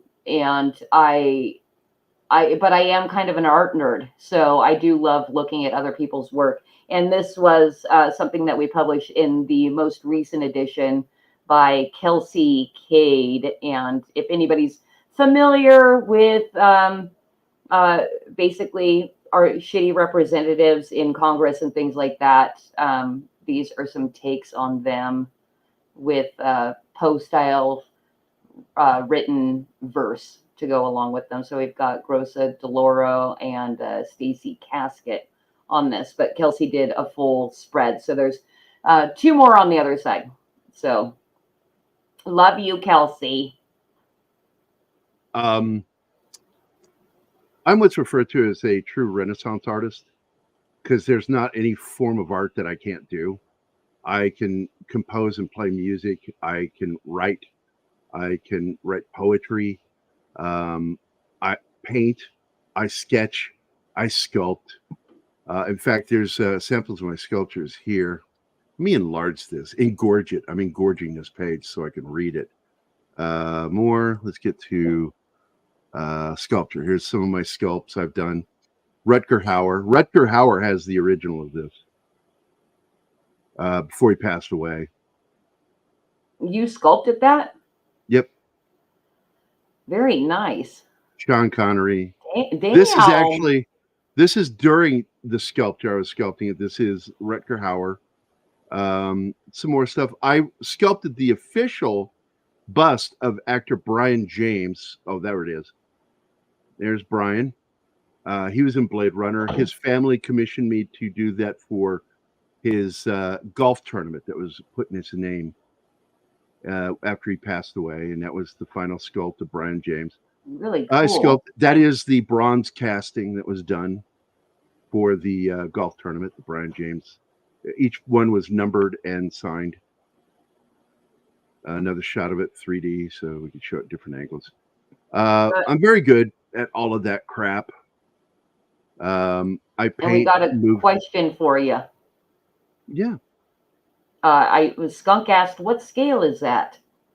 But we did. That is actually it's just above 1/12 or 1/6 scale, just above 1/6 scale. That, like, I did a Harrison Ford full body statue that stood 14 inches tall, so it was just above 1/12. or 1/6 scale. I paint movie posters. I've worked on films. That's the Bruce Campbell Running Time movie poster that went with the special release by Synapse Films. Nice. Bruce is on here, right here. Oh, looks like the page got messed up. And he said, this is an actual quote by Bruce: Gary's art is groovy, baby. Bruce Campbell. Oh, nice. And this is one of my movie posters I did. In this case, the art was better than the movie. This is a commission portrait of William Shatner. I love That's really cool. I really like Thank that. Yeah, it looks like you're pretty good at working in multiple styles. Holy moly. Yeah, I'm photorealistic like this one here. And then I also do stuff like this. This was acrylic on illustration board. It's the very first movie thing I ever did for Salt City Video, Beyond Sanity. And that's a self-portrait. That's me in an actual straitjacket. Oh, is it really? Yeah, my buddy Jason Pancook, he is still a close friend of mine. This is one of the covers I painted for Dale Dye's Outrage reprinting. Damn, And that he is loved it. photorealistic. Yeah, but once you get in there and start really looking at the Yeah. scale of this, No, but the lighting, holy crap. let me open up here, and it begins to lose detail when you start really zooming in on the artwork, Hmm. and you'll start seeing But that's pretty there's cool really in no face. itself. That's a single line. Yeah, right? Very simple painting. Yeah. And I love doing that stuff. I'm the official artist for Warrior Publishing, owned by Dale Dye. I'm his personal artist. I proudly work for him. And he likes working with me because he doesn't have to correct me. This was my contribution to G.I. Joe before IDW lost its license. I did one of the covers for G.I. Joe. Nice. Yeah. So how long have you been in the industry, like paid as a freelance? I've been making money as an artist since 1986. I worked How for old were you Selling then? Power. 10? In 86, I was 22. And I was the drummer in a punk band, but I also was a very good artist. And Selling Power magazine hired me to be their in-house artist. And I was working with big names, Dr. Wayne Dyer, Carnegie. I met so many people. I worked with John Cleese. One of the first cartoon strips I did for them, it was self-help, positive thinking comic strips that I would do. And it got published by Reuters internal newswire. They paid to republish my cartoon strip I did, of explaining that when you're selling something to somebody, you need to shut up every once in a while and listen to the customer. Don't keep talking. Sometimes they need to say something back to you. And they're like, Laura and Gerhard, who own the magazine, were like, where did you learn this stuff? I said, I don't know. I just read a lot. Read a lot of Nice. books. They're like, did you go to college? I went to fake college. And they were like, what's a fake college? I said, I met a girl and I moved into the dormitory because a guy's roommate didn't show up. I lived in the dorm. I got a card key to get in at JBT Terrace at William and Mary. I'm in the yearbook for 1983. It was the class of 82, but it was for 83. I'm in the fucking yearbook. You can find me. I don't have a student photo. I was on a stage play. I did a lot of acting. I liked acting. But I was doing acting so I could learn how to direct, because I just wanted to be behind a camera and learn how to work with actors. And I went to film school, real film school, University of Illinois, dropped out because I'm like, you're not going to be able to teach me anything I need. I'll find out in books. I'm going to butt in there for a sec because I am really interested in your perspective. Directing film, but learning to work with actors. I'd love to hear what you think about working with actors. Well, here you go. I was about to get to it. Oh, I started working. I made a short film and won an award for it. And while I was giving my thank you speech, I said, I don't know if I'll ever make another film again, because I have never been more annoyed with other human beings in my life than I was working on this film. I said, my editor drove me insane, and I don't fucking understand actors. I look at you and go, what the fuck are you talking about? You guys spout philosophy and you have no experience, and I don't understand why you think the way you think. I'd already been in the military at this point, and I'd gone out and seen the world and done shit. And I'm like, you people haven't done a fucking thing yet, and you're spouting philosophy off? That's like a virgin describing sex. You know, Jesus Christ, you know, and that's when I started this. I decided I'm going to be an artist and fuck making film. But occasionally I would get together with friends and we'd make short films, and I'd always win. Whatever I competed in, I always won because I'm a very good storyteller. And I know how to make films. And then I discovered I could go back to comics because I started out wanting to be a comic artist, but I started running into publishers and I didn't like them. And if I don't like somebody, I don't want to work with them or for them. That's the thing with me. And it's still that way. And in 2008, the economy took a dump, and my career as an artist for ad agencies and marketing companies died. I became a full-time freelancer, and I could not survive doing that. So IDW, Tom Waltz at IDW discovered me because we're already friends. We had a business together, and we both served. We're veterans. And IDW hired me first to do animated trailers because I knew how to do animation. And I would do the voiceovers and compose the music, or I'd get my buddy to do the voiceovers for these trailers for IDW's comics. And then one day, Tom walked into Chris Ryle and Ted Adam during a production meeting, and he says, you know, Gary's a better artist than he is at doing this video shit. And he had printed out my portfolio. And that's when they started working with me as an artist. That was now 2010. Now, if let's just say we've got some newer artists in here that want to start making it in freelance, if you were to give like a 30-second piece of advice, what would the best advice you'd give to find work? One, if you're just starting, lie. Fudge your portfolio, make up stuff, do the actual work, but make up clients. I did it. I lied. And that's how I got jobs. But I still did the work. But the work wasn't paid for.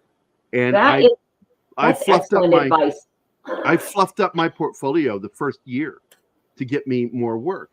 But never, ever say you can do something unless you're pretty sure you can fucking do it. That's the first rule I learned. Because I actually said I could do something and I wasn't able to do it. And I'm like, fuck. I'm about to get egg on my face on this one. You know, it's funny when Scott was trying to do freelance, which that was always a struggle finding clients. Something that we came across was people looking through his portfolio, looking for exactly what they wanted, and they couldn't find it. So he wouldn't get the job. Did you go through that much? You know, like, oh, I want it. You know, like they would show you somebody else's style, but want you to copy it or anything like that. Yeah. Well, you pointed out that I'm versatile. And one of the things that got me a lot of work is that I can imitate other people's styles very easily. Like I went to, because Drew Struzan, you might know him. He did the re-release of the Star Wars trilogy. He did some of the artwork for Indiana Jones, Raiders, all that stuff. He's my mentor. And him and his wife, Dylan, have been friends of mine for almost 30 years. And I went to the Drew Struzan School of doing artwork. Prime example, I'll show you something I did. Here it is. This was his actual Christmas gift, him and Dylan. I painted this for him. Nice. And hold on. I grabbed the wrong one. Okay, I'm like, the one that you already had. This one. Doctor for the Holidays. And that's beautiful. And Drew sent me the most lovely letter, and I've shared it with people to show that this letter did exist, that he said that he considered me one of the true heirs of his style, that I understood what he was doing. Can you full screen that one? Let me open an image in new tab, and then I will cut and paste it into this window because it won't let me do it here. But if I open it as a separate image, I can let you look at it better. There Yeah, you go. nice. Yeah, that's really cool. And you see the pencil work when you look at it. You see where I penciled in stuff. And the rest is just understanding how to paint. Right now, this is on physical media? This isn't digital? Yeah, but I don't have it. It's in possession of Drew Struzan. It was their gift. Yeah, what is that? Is that watercolor? No, it's acrylic. I only work in acrylic. Okay. Oops. I was supposed to X out of that. There we go. X out. A lot of this, though, is digital because I do the exact same thing. I digitally draw it, and then I digitally go in and paint it. Yeah, yeah. It's the same technique. I don't really require having the artwork anymore because I do commissions. I get paid for doing the artwork. This was done on illustration board, too, the original running time artwork I did in 1997 for Bruce Campbell's movie. Yeah, back when you had to actually put ink on paper. Yep. This, on the other hand, was fully digitally rendered by me. Still, it's the same techniques, all the same techniques, but I just did it digitally. And I love it because I can get stuff done faster when I work digitally than I do it critically. Now, when I did this painting, this was a Vindicated ink piece that will never see the light of day in print. Because right after I painted this to show him walking, after taking his shower, I wanted to show the scars on his body, and I wanted to show just a hint of that prosthetic leg that he has. I do this painting, and the only person that sees it first is my buddy Mac. I've talked about him, my daughter's uncle. He's my best friend here in Springfield area for years. And he looked at it and he goes, "Oh, ain't that nice? Your first porn DVD or gay porn DVD cover." Hey, probably a piece of good advice, actually. I wouldn't have thought that, but and that's all I can see now. That's all I see when I see it. And I'm like, you son of a bitch. Yeah, I can't wait for that tail to fall off. I'm like, you motherfucker. Now here is the rejected cover I painted for Mike Force. The other cover, I didn't like the other cover that they wanted, and I did. This is the one I wanted to paint for him. So not everything I do gets grabbed. This is a painting I did for another book cover. This is done digital acrylic style with watercolor brushes, so I could create that watercolor look. And that's my daughter. She posed for that. It's so pretty. I do photography, and my daughter was always my model, and she basically still calls herself my model, even though I don't really do photography so much anymore. That's why we have children, so we don't have to pay the help. That's right. By the way, here you can see my pen and ink stroke style. I have a very clean illustrator style. I'm not a comic book artist or comic artist. I am an illustrator. Yeah, you absolutely are. And here's Mac, by the way, the guy that said my first gay porn DVD cover. That's him. Okay. That's him right there. That motherfucker. He's also here. I got to show you this on the about page. Where's the about page? Is it here? Yep, there it is. About. That's Mac. My daughter and me. I've seen that picture actually. He is. We always jokingly refer to ourselves as heterosexual life mates because we just love each other so much. Yeah, and we love being in each other's company. So that's why he's there. And there, my daughter giving me the side eye. I fucking love her so much. Look at that picture of her. She's so adorable. But I love doing this work. My illustration, when you go to Comic Art and Illustration, some of the books I've done. Here's the original cover for Vindicated that I still use. This is the first original cover to Code Word Geronimo. And that's the award-winning book I did. This is for Iron Sky. I have it here because I did the internal artwork, but my buddy Darren Douglas painted this piece. I was the colorist on this. I worked with a buddy of mine, Rodriguez, He did the pen and ink, and I did the colors on this, the airbrushing. And then he worked on this comic book, but he got, I'm not going to say fired. I replaced him because they preferred my ability to capture the likeness of the actors that are in the movie. And Okay. so I did all the artwork for the rest of the book. I worked on the A-Team. That's not my artwork, but I did work with Chuck Dixon. It was the first time I worked with Chuck Dixon was on this book. And I did the story about Face. I worked on the Army of Two comics. I was the lead colorist. Again, Darren Douglas artwork. That's my book. I illustrated the entire book, but he did the covers. I would pay him out of my pocket. Now, that's one of my covers I did for Liberator. I did the internal artwork and the covers as well. That's painted. Damn, Gary, you've been in the industry forever. I did the Alan Wake video game side graphic novel, sold over 1 million copies. I was the lead artist on that project. This again, Darren Douglas. Darren and I have worked a lot of this stuff, man. I love his covers to my comics. And it comes back to growing up on Gold Key Comics, because I love the fact that they would have a different artist for the covers, painted covers, and then the sequential artist that did the inside. So I did the sequential art, and he would do these beautiful covers for my comics. And we're trying to work together again. That's Mac again in wearing a pro mask in full battle rattle. And this is a cover I didn't do, but I did the graphic novel. I did the whole book. That is a 126-page long book. It took me 2 years to draw.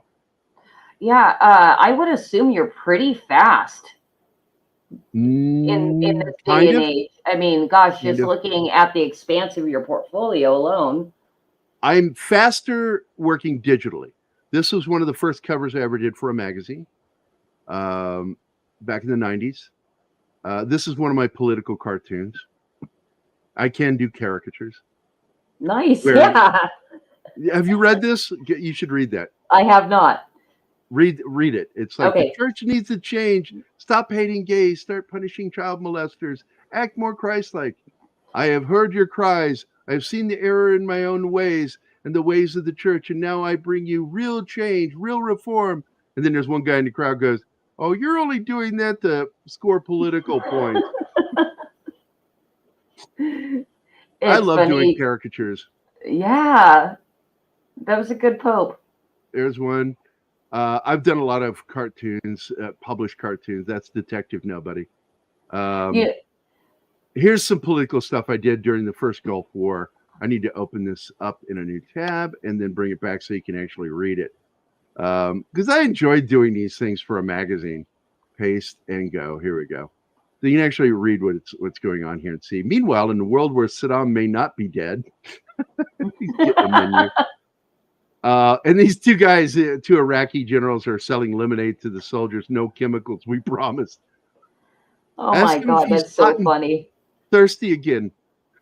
And of course, that's 3rd Armored Division.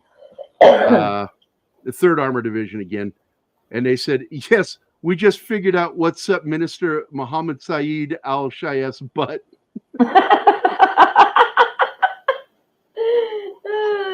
I like doing political cartoons too. I've done a lot of it.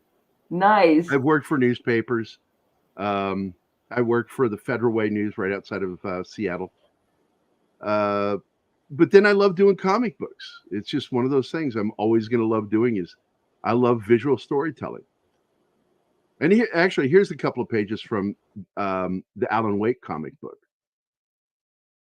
And some of the artwork I did for them.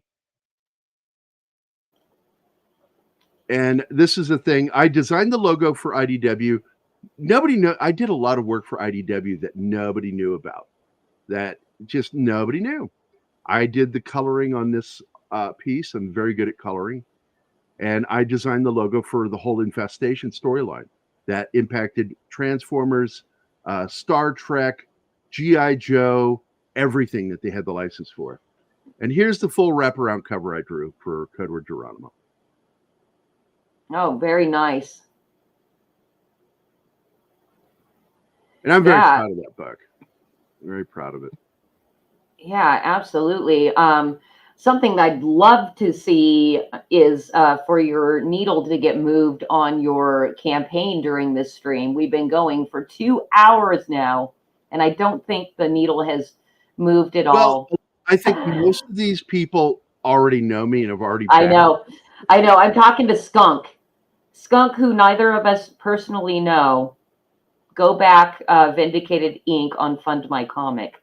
Let's see that needle move. I don't have You're any gonna kind guilt of him into it. You're pop gonna up. guilt him into Come it. on, Skunk. You could do it. You can do Oh, it. You can do it. and I'm just gonna say good night to America Inc. Music. I'm glad you had a good time. Saw that he viewed this conversation as fascinating. That's all, Gary. I'm just listening. I'm a good listener. Like I said, I'm very good at doing shows and talking. You are very good at it. Yeah. Let's see. Shinotsky says, "You want my blood, Gary?" You spelled your name wrong. You've already taken so much. I'm gonna cut a vein now, you monster. Yeah, because that's how my name is spelled on the shows. Because I got sick of people mispronouncing my name. Oh, it's so funny because I don't know if you remember, I commented on your Facebook when you said you were doing a show with Tom called Tom and Gary. And I'm like, he's going to just be called Jerry from now on. I'm like, why'd they do that? If you do the intro, if you listen to the intro, Mike, Comic Relief Crusader, says, Tom and Jerry. I mean, Gary. Are you guys still doing that show? I've never went. Yeah, we were supposed to do it this weekend, but he's going to be gone for holiday, doing Christmas stuff with the family. So we're pushing it off to next week. So this week I'm doing Fish Called Wanda with my girlfriend and Keith. You're doing that live? You're watching that live? I do everything live. Yeah, I watch it. Okay. We do a slideshow of the movie and talk over the slideshow. Okay. Because I am a true cinephile. That's how Keith and I became friends, because when we met each other and we started talking, we started noticing, wow, you know a lot about film. And he go, wow, you know a lot about movies too. And we would just sit and talk movies and TV shows. And we have this vast encyclopedic knowledge, the both of us. He knows more on the business side of it, whereas I know the trivia and the name of the movies, who was in it, and how they made it. So we share this great passion for cinema and television. And when we do our shows, it's what we do on Saturdays. We talk about a single movie or TV show, and we talk about why it's great. Here's what made this great. This is why this stood out. Why this is on our list of favorite things that we grew up with and love. And because we got kind of tired of all the negativity. Because everybody loves to do videos where they shit on stuff. Right. And that's what sells. Because we're critical of a lot of the stuff coming out. And I just hit a point, and Keith agreed. I'm tired of this. Because we just keep saying the same thing over and over again. Let's talk about good stuff. What is available that you can go see, including even sometimes some new stuff. There is some new films, like Godzilla, the new one. Oh, I loved it. I love that movie. Godzilla -1. What a movie. Yes, it had problems, but the good in that movie outweighed any of the little dumb shit that was in it.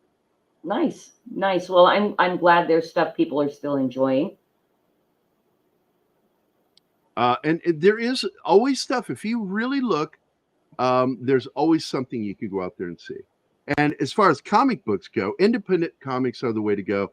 And independent comics the way I'm going with this. I'm not going to go through a mainstream publisher. I've done that too many times, and you lose money on it. You always lose money on it. And so I'm going to go independent with Vindicated Inc. I'm probably going to team up with my buddy Script Doctor, who is the editor on this project. Script Doctor and I have a very good friendship with one another. We like working together. And again, it's all about liking who I work with. I don't want to work with people I don't like anymore. I'm done with that. I'm at an age now where I don't have to do that shit anymore. What did he say? I got fed up with just bitching ages ago. Hence, I'm making my own stuff for you folks. Yeah. and he's working with me on this one, and I'm gonna work with him on his, and this is just the beginning of what I'm doing. I'm gonna go completely independent and start doing these books and setting up crowdfunding campaigns to make these books happen. Yeah, good. Congratulations on that. And super good luck on this campaign. What did you set this up to run through? As far as It's got time? another 50 days. Okay. It'll run through January 27th, I think, is when it ends. And And so you need to hit the $9,800 goal for you to keep the funds. here is the main goal right here, because I want to be able to pay Richard Bonk to do his 22-page flashback chapter. And his chapter is the one, it's $3,500 for him. And I think I even broke that down below. 3,300. It's 3,300. And the other single most important one is having the money to pay for the printing. Right now, the cheapest one I found is 3,500. But this one, on the other hand, the 3,000. If I don't get paid, I'm still going to make the comic book. But it would be nice to be able to pay my bills. Right. Absolutely. It takes 14 hours on average to create a comic book page. You do the math, how many hours a week it takes me to finish off 5 to 10 pages of comic art. I've got to draw 50 pages of comic art. It's going to be my full-time job doing this. And if I'm sitting there on fumes, it's going to be pretty difficult to pay my bills. I don't want to get rich off of this. That's enough to pay my bills for 3 months while I finish this book. But if I don't get that, at least Richard gets paid. Wow. You live cheap. Yeah, I even said it there. It's like I work cheaper because it's my book. You live cheap. Yeah. I have always been very frugal and very good with doing things. I don't buy name brand. I always buy store brand. Right. You know, I look for it the best usually prices. tastes the same. And when I pay my rent, I always look for a place that's in a nice area, but the rent's the lowest. And but there you go. And here's some of the pages that are already done. 91 pages are already done for this book. Nice. You can go, if you go to the campaign, you actually get to download 2 chapters from the book to read for free. That's the way to do it. Those lead magnets. So you can actually download this chapter, which is called God Judges His Heroes by Their Scars, and the other chapter, which is A Leg to Stand On. It's a play on the fact that he's walking and doing all this shit on a prosthetic leg. Right. Fantastic. And the first chapter you get to read is, it's not the actual chapter 1 of the book. There's a prologue before it, but I'm not letting anybody see that until the book is done. And but this is the first chapter of the book. God judges his heroes by their scars, and you get to see John lose his leg in combat, and it's in his team is betrayed by a member of the Afghani Special Forces team. But the commander sounds like a good teaser. It is. In fact, the trailer itself, I wrote the teaser for the trailer. And Tom said, you really give everything you need to know about this book in the trailer and without giving the story away.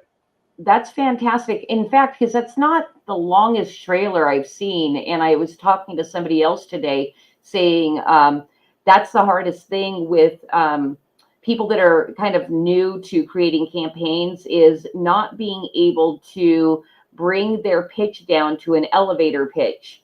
And so their explanation goes on and on and on, and you're going to lose people. You know, you got to spice it up and make it go quick. Yeah. And here you go. This is the elevator pitch for the book. Yep. Meet the Seattle vigilante. Like so many comic heroes, this warrior hides his identity, but his identity isn't the only secret he has to keep. After grievous wounds received during combat, Tier 1 operator John Russell begins to recover and come to terms with his new reality of being an amputee. And as he learns how to use his new prosthetic limb, he finds himself caught up in the bureaucratic red tape that too many wounded veterans experience, the exhausting med board process. Out of sheer frustration, John takes it out on the criminal scum of the city. But when reality kicks in, John realizes he started something that's having an impact on the greater world around him, and thus has to reevaluate his motives. And moreover, how far is he willing to go to weed out crime and corruption? And just how far will he have to go? From the creator of IDW's award-winning graphic novel, Code Word Geronimo, comes a new story about a different kind of warrior, Vindicated Ink, the first of its kind disabled veteran action hero comic. There you go. Yeah, very nice. Very nice. And, you know, I would think that this kind of story would reach beyond the typical graphic novel reader and into, you know, maybe veterans that don't necessarily read material like this, because it's just a good story with fantastic art. That was one reason I did want to be streaming to my Foxhole, is we have a decent little following over there. And I get people to hop in when they see that we are live, because they are all true American patriots over there that support the military. And so I really wanted them to see this. So I'm hoping, and I don't know if StreamYard does this, that this stream was recorded so I can at least repost it over there for anybody that wanted to watch it. Right. Yeah. And just let you know, once again, I have two great reviews on the video. It shows it right here, from Mike Barron and from Chuck Dixon, who sing my praises with this book, because they got to read 3 full chapters. That's 68 pages of comic art. And they're like, this is really good. This is not your standard comic book. This is something deeper, grittier, and more real. And he said, the violence in your book is just really heart-stoppingly real. I'm not gratuitous in my violence. I don't show the action over the top. When I show somebody get shot, I usually show them drop right after being shot, because that's what happens when somebody gets hit. And I'm very realistic and down to earth about everything in this book. And I wanted to show what it's like for veterans when they go through some of this shit. That just like my statement at the beginning of the book that says, this is my love song to every warrior. I didn't say veteran, but every warrior who has left a piece of themselves on the battlefield, and for those who brought some of it back with them. And that's what this book's about. Once I want to talk about it, it's an important book. And I will be, once I do decide where I'm going to publish it, I am going to make sure that I'm going to give something to it. Because one of the charity groups I like is ACVAL. They are specifically a PTSD group, but I've worked closely with Wounded Warrior Project in the past, which is why Jeff Searcy writes the afterword on this book. He was one of the former officers at Wounded Warrior Project. And he is the first person I took this story to. And he believes that it is an important book for veterans, about veterans. And I'm hoping people will like it. Yeah. Is there any opportunity for you to have Wounded Warriors do any promotion for you? No, I'm probably not going to work with them on this one, because I would rather work with a smaller, lesser known organization to help boost them up. Right. And get their name out there. And that's why I looked at ACVAL as one. But ACVAL, it doesn't seem to be pushing anything right now. So I'm probably going to find another group. I'm probably going to go to my buddy Jeff Searcy from Wounded Warrior Project to ask him, what are some other really good groups that I could help promote and give a percentage of ourselves to once we publish. Yeah. Well, I mean, that was my question, though, is if you can make a partnership where they would talk about your book or promote your book in some way, not necessarily that you're going to give to them. Yeah, I would want that too, but that's once we go in the publishing area. Right. Yeah. You don't want to jump the gun. You want to get funded first, Yep. and then go on that kind of campaign. Do the book, and then start looking at how we're going to publish it. Are we going to self-publish? I'm probably going to partner up with my buddy on his idea because he's working with our friend Mexican Iron Man, Mike Cano, in setting up his own publishing business, and I may end up working with him. But I've talked with Graham Nolan with his Compass Publishing because I'm good friends with Chuck and Graham Nolan. Graham Nolan and Chuck were the guys who created Bane for Batman, and they're both really good friends of mine. Because you can't become friends with one of them and not become friends with the other one. That's Okay.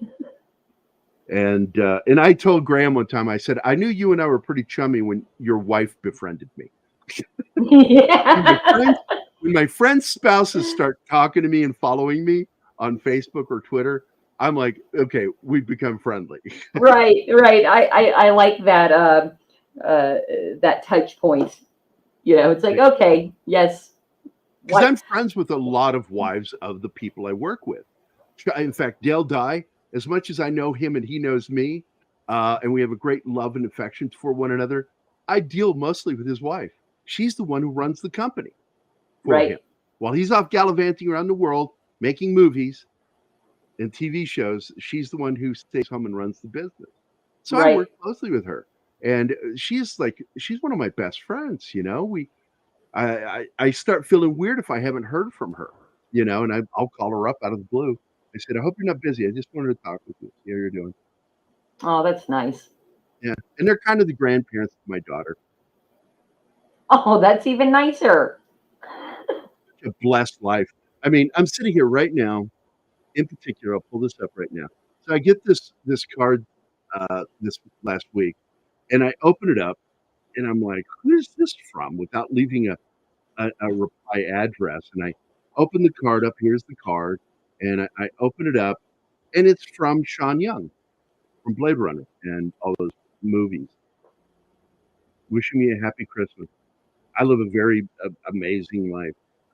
Yeah, and it seems like you have a lot of close friendships and relationships, and that really is what leads to happiness in life. Is what kind of connections and friendships that you have throughout your life. So it sounds like you're lined up to be happy for the rest of your life. Yeah, I think so. And my girlfriend, we're just having a great relationship. It's the first really good relationship I've ever had.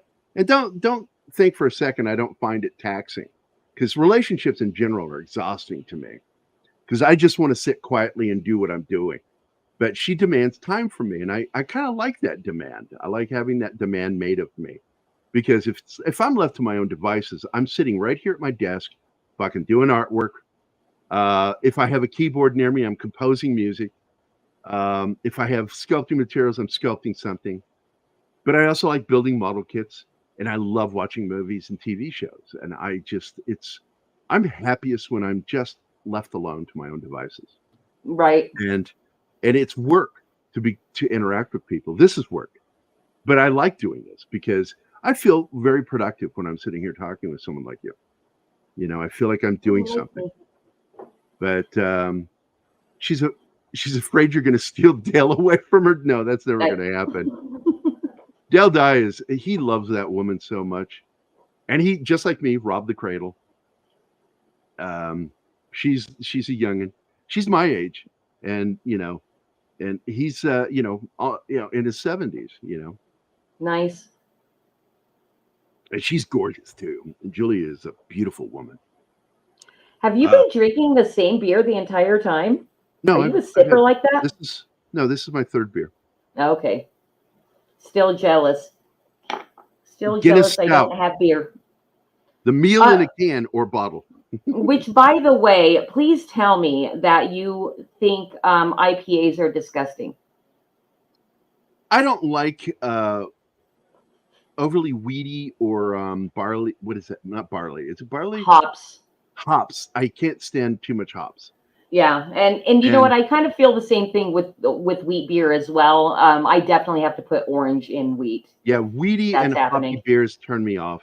I prefer, I do like Fat Tire Ale is pretty good. Oh, that is good.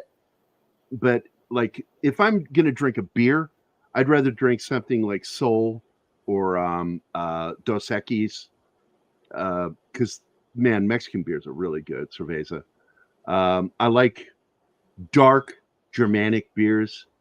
I like Bass Ale. In fact, one of my favorite drinks is a mixed beer. It's called a Black and Tan. where Black you and mix tan, baby. You float mix you Bass float Ale it with on top. English Yep. Bass Ale with Irish Guinness Stout. And because they have different weights, Guinness is lighter Mm-hmm. than Bass Ale, so it floats. So when you drink it, once it's set, you got to let it settle. Once it settles and you go to drink it, it narrows down as you're getting in, so you get both Bass Ale and Guinness with every sip. Yep. It's I amazing.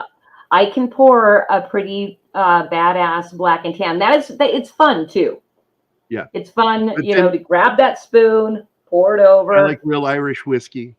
I drink. I prefer Bushmills. I like Bushmills Black. It is my absolute favorite whiskey. I've drank Jameson. It's okay. I prefer Bushmills Black. It's great. I've had one American bourbon that's okay with me, which is single. What do you call it? Single barrel Jack Daniels is really fucking good. Okay. Yeah, we're more bourbon drinkers around here than whiskey or Yeah. scotch. I don't like bourbon. Bourbon's too sweet for me. Like Southern Comfort is garbage. Oh no, that's too much. That is, although it does For make sure. a good old fashioned. It's good for an old It's like, fashioned. it mixes with sodas really well too, but not my thing. I had a gay boss, Chuck Prather. I love that guy. He was a great guy, good boss, good manager. But he had a thing for me so bad back in the 80s, man. And he would constantly like buy me booze, and I'd go, fantastic. He says, we should have some. I said, no. I'm I'm taking drinking this with home. you. No. He goes, oh, come on, Gary. I went, no. Now cue that original Vindicated cover, you know, of the gay guy. Oh, I don't have it now. I already closed it. But yeah, that made me so mad. I got so mad at Mac for saying that. But it's true. I went, I mean, fucking if I ever come across it again, that's all I'm gonna think. I was so irritated by that. No, it'll never get printed. It'll never see the light of day. You'll only be able to see it on my website. Drink it. Drink By the way, yourself that's rainbow funny, flag. 'cause a friend of mine last week kind of said something to me because I make a lot of gay jokes about myself, that I'm pretty gay. And I tell people all the time. I told my girlfriend, I said, I'm so gay for you. I'm a power bottom. That means I want you on top. That's what that means. Because, you know, I'm lazy. And so this person, a friend of mine here in town, said something to me about it. Says, you make an awful lot of gay jokes for somebody who's not gay. And I stopped and I looked at them and I went, prove it. And they were like, what? Prove I'm not gay. And I absolutely blew their fucking mind saying that to them. I said, you have no idea where I've experimented or who it's with. Right. You got no idea. I may have sucked a dick back in high school. You don't Yeah. know. You know, I it's may have really liked it. You it's- don't know. You know, it's funny because my husband likes making gay jokes to me a lot. And once in a while, I'm like, please just stop. Like, you're kind of creeping me out a little bit. Well, I have a Like, lot of you got gay me friends. questioning. I have a lot of gay friends, and they've always enjoyed my humor. Like I said to one of my gay friends, I said, you're not really gay until you've done it twice or enjoyed it at least for the first time. And I was like, if you enjoyed it and liked it, you're gay. You know, that just goes to show you're definitely comfortable in your own masculinity, in your own self. If you Oh, can absolutely. be like that, you know. So And I've like one of the profound things for me is like, one, I do have a lot of gay friends and they know how much I love them. I need them in my life. They give me so much joy in my life. I'm going to tell you, Nobody throws a party like a gay man. Best parties I go to are thrown by my gay friends. I tell you, and I asked my buddy Kerry Mundy. He follows me on Twitter. Kerry and I have been friends since we were young. And when I found out he was gay, Jim Woodward was the one who told me. And he got mad at me because when we ran into him at the giant grocery store there in Fredericksburg, Virginia, he introduced me to this guy as his boyfriend. And I went, well, I'm here with my boyfriend, Jim. Because I didn't know he was serious. I had no idea he was really gay. My gaydar was not on at that point. Uh-huh. And Jim fucking elbowed me when I did that. I was, oh, right in the ribs. I'm like, fuck. What the fuck are you? We get outside and he goes, what is wrong with you? And I went, what do you mean, what is wrong with me? You hit me. And he says, that's his boyfriend. I went, wait, what? He's like, yeah, that's Kerry's actual boyfriend. I went, Kerry's gay? He goes, yes. You didn't know that? And my exact words were, well, he's not the most masculine motherfucker I've ever known, but no, I had no, oh my God, he's gay? Right. I was flummoxed by that. And Kerry loved that.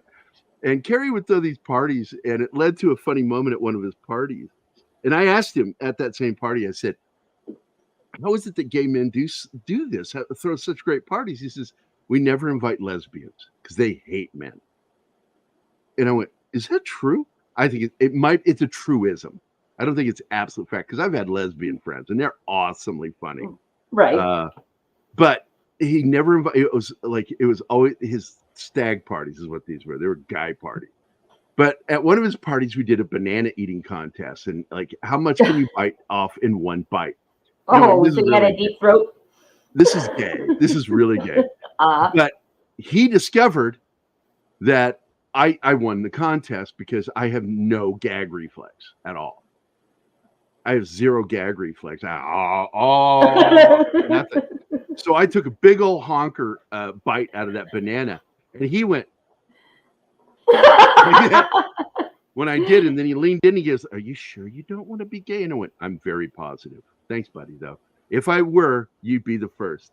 Yeah, you were very impressive in that moment. Yeah.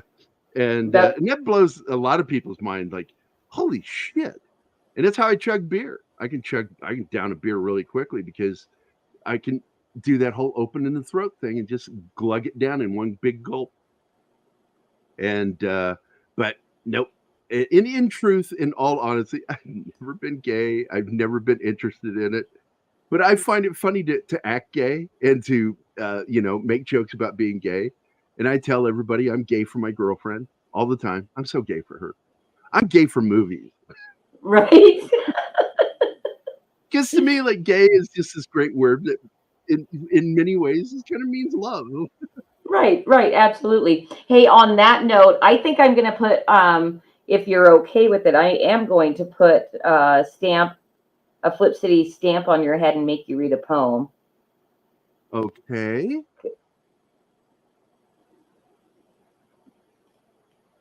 Hold on, I'm going to switch this over.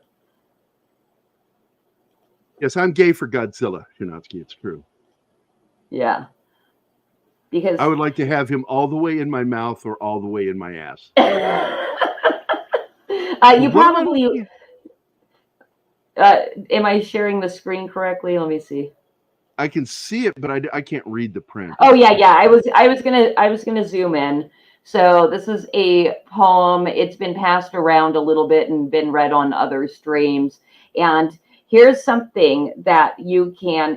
I'm going to turn it a little bit into a game. There are words in here that I've heard is bad on YouTube for the algorithm, or it could get flagged or something. So you have a choice to either say the words or come up with your own creative word that still describes that same word. Because I know you're fast on your feet. So this is the boy who I'm fast with my mouth, not with my feet. I'm old okay. now. Oh, hey, oh, that's gay. See, there is a little more, just a little bit more, and it'll be big enough for me to read. Do you want me to read the whole thing for you? Yeah, it's not that much. There once was a little entitled shit who, when disenfranchised, would throw a big fit. He was born with skin so white and fair that it gave Jimmy privilege beyond compare. Should anyone question his virtue out loud, he'd he'd shout the word racist and silence the crowd. They'd gasp as if suffering terrible trauma. I can't be racist. I voted for Obama. He's got a gluten-free bread when he said it to the baker. He shamed $20 from the candlestick maker. I like that one. A MAGA spoke up and his brain said, attack.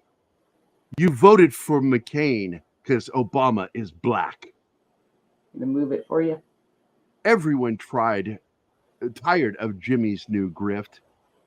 Each time he said racist, they got even more pissed. One night, young Jimmy took a walk down the street when a voice said, look here, boys, we got some fresh meat. Jimmy was surrounded by guys with bald heads, with jackboots and swastikas sewn on their heads. Jimmy cried, racist. They smiled and said, yep. And the racist he'd searched for now made him goose step. Is that it? And the racist he'd searched for now made him goose step. I get it. That's the rhythm.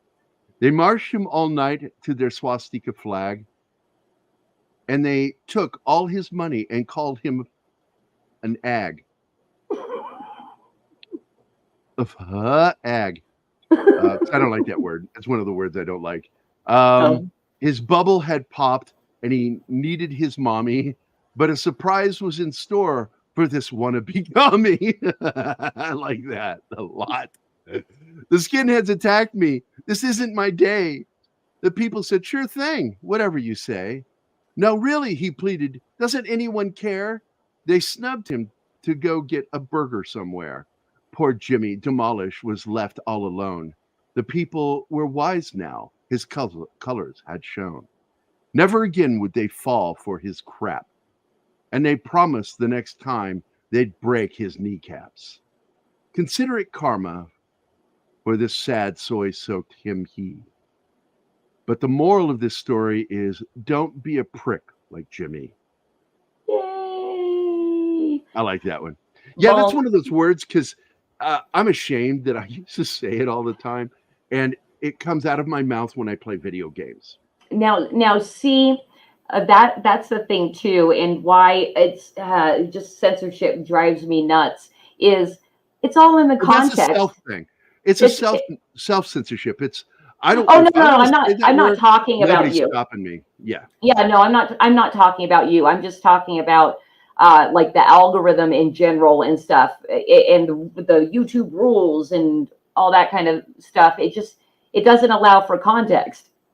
You know, it's just Yep. can't say that word. But I'm going to tell you something. True story. Carrie was there. My gay friend Carrie was there with his boyfriend, who I introduced him to, Bill, who is the administrator at the nursing home, the first nursing home I ever worked at as a nurse. And then a couple of their gay friends were there, and they all knew me from parties and shit like that. And my band was playing at this. It was a private party. My band played, and it was also where my band broke up. It lost its lead singer guitarist because I punched him in the face during the gig because he dropped LSD. And it was a rule we had: no booze, no drugs during a show. And he dropped LSD.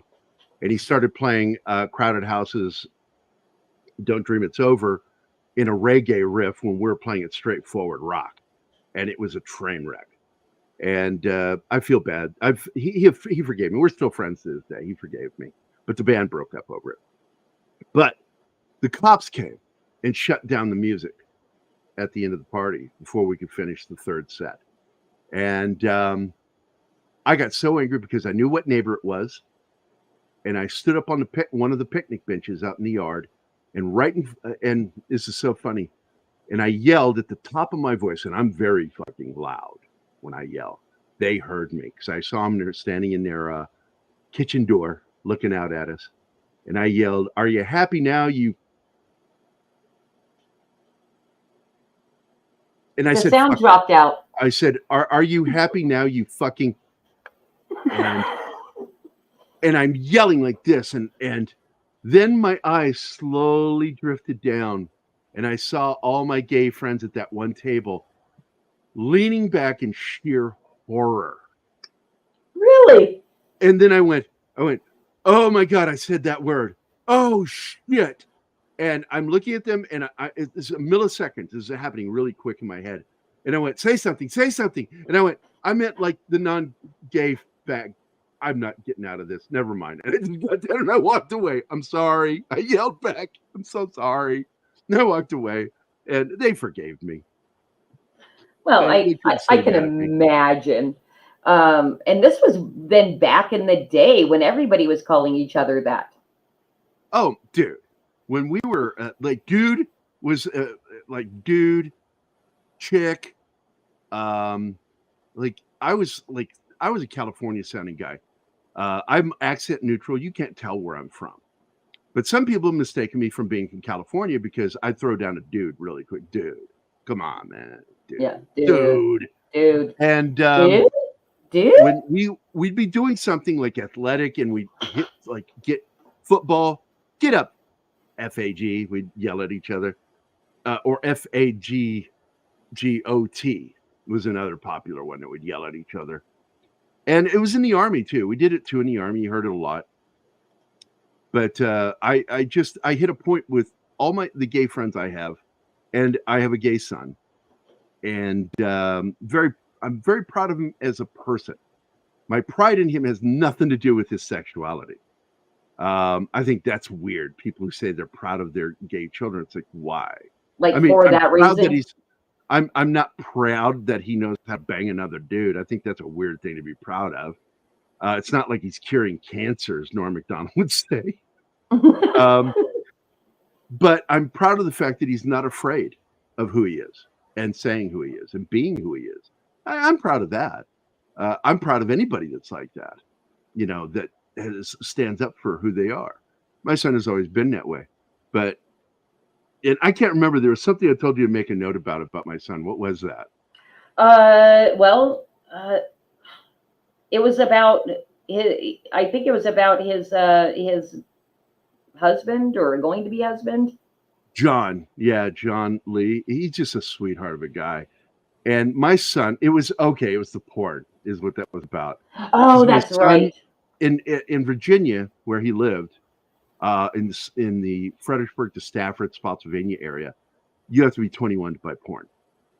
Okay. So he came to me and he goes, "Da." He calls me Da. My son reminded me of Sylvester the cat's son. Father. It was so formal. And I'm like, please stop calling me father. So he started calling me Da. It's the Irish for dad. And he goes, Da, I need to ask a favor of you. And he was like, really, because I was the first person he came out to, because he knew that I would accept him, that I'm just that way. People, I don't care. I just want you to be a good person. Be a good person. That's all I care about.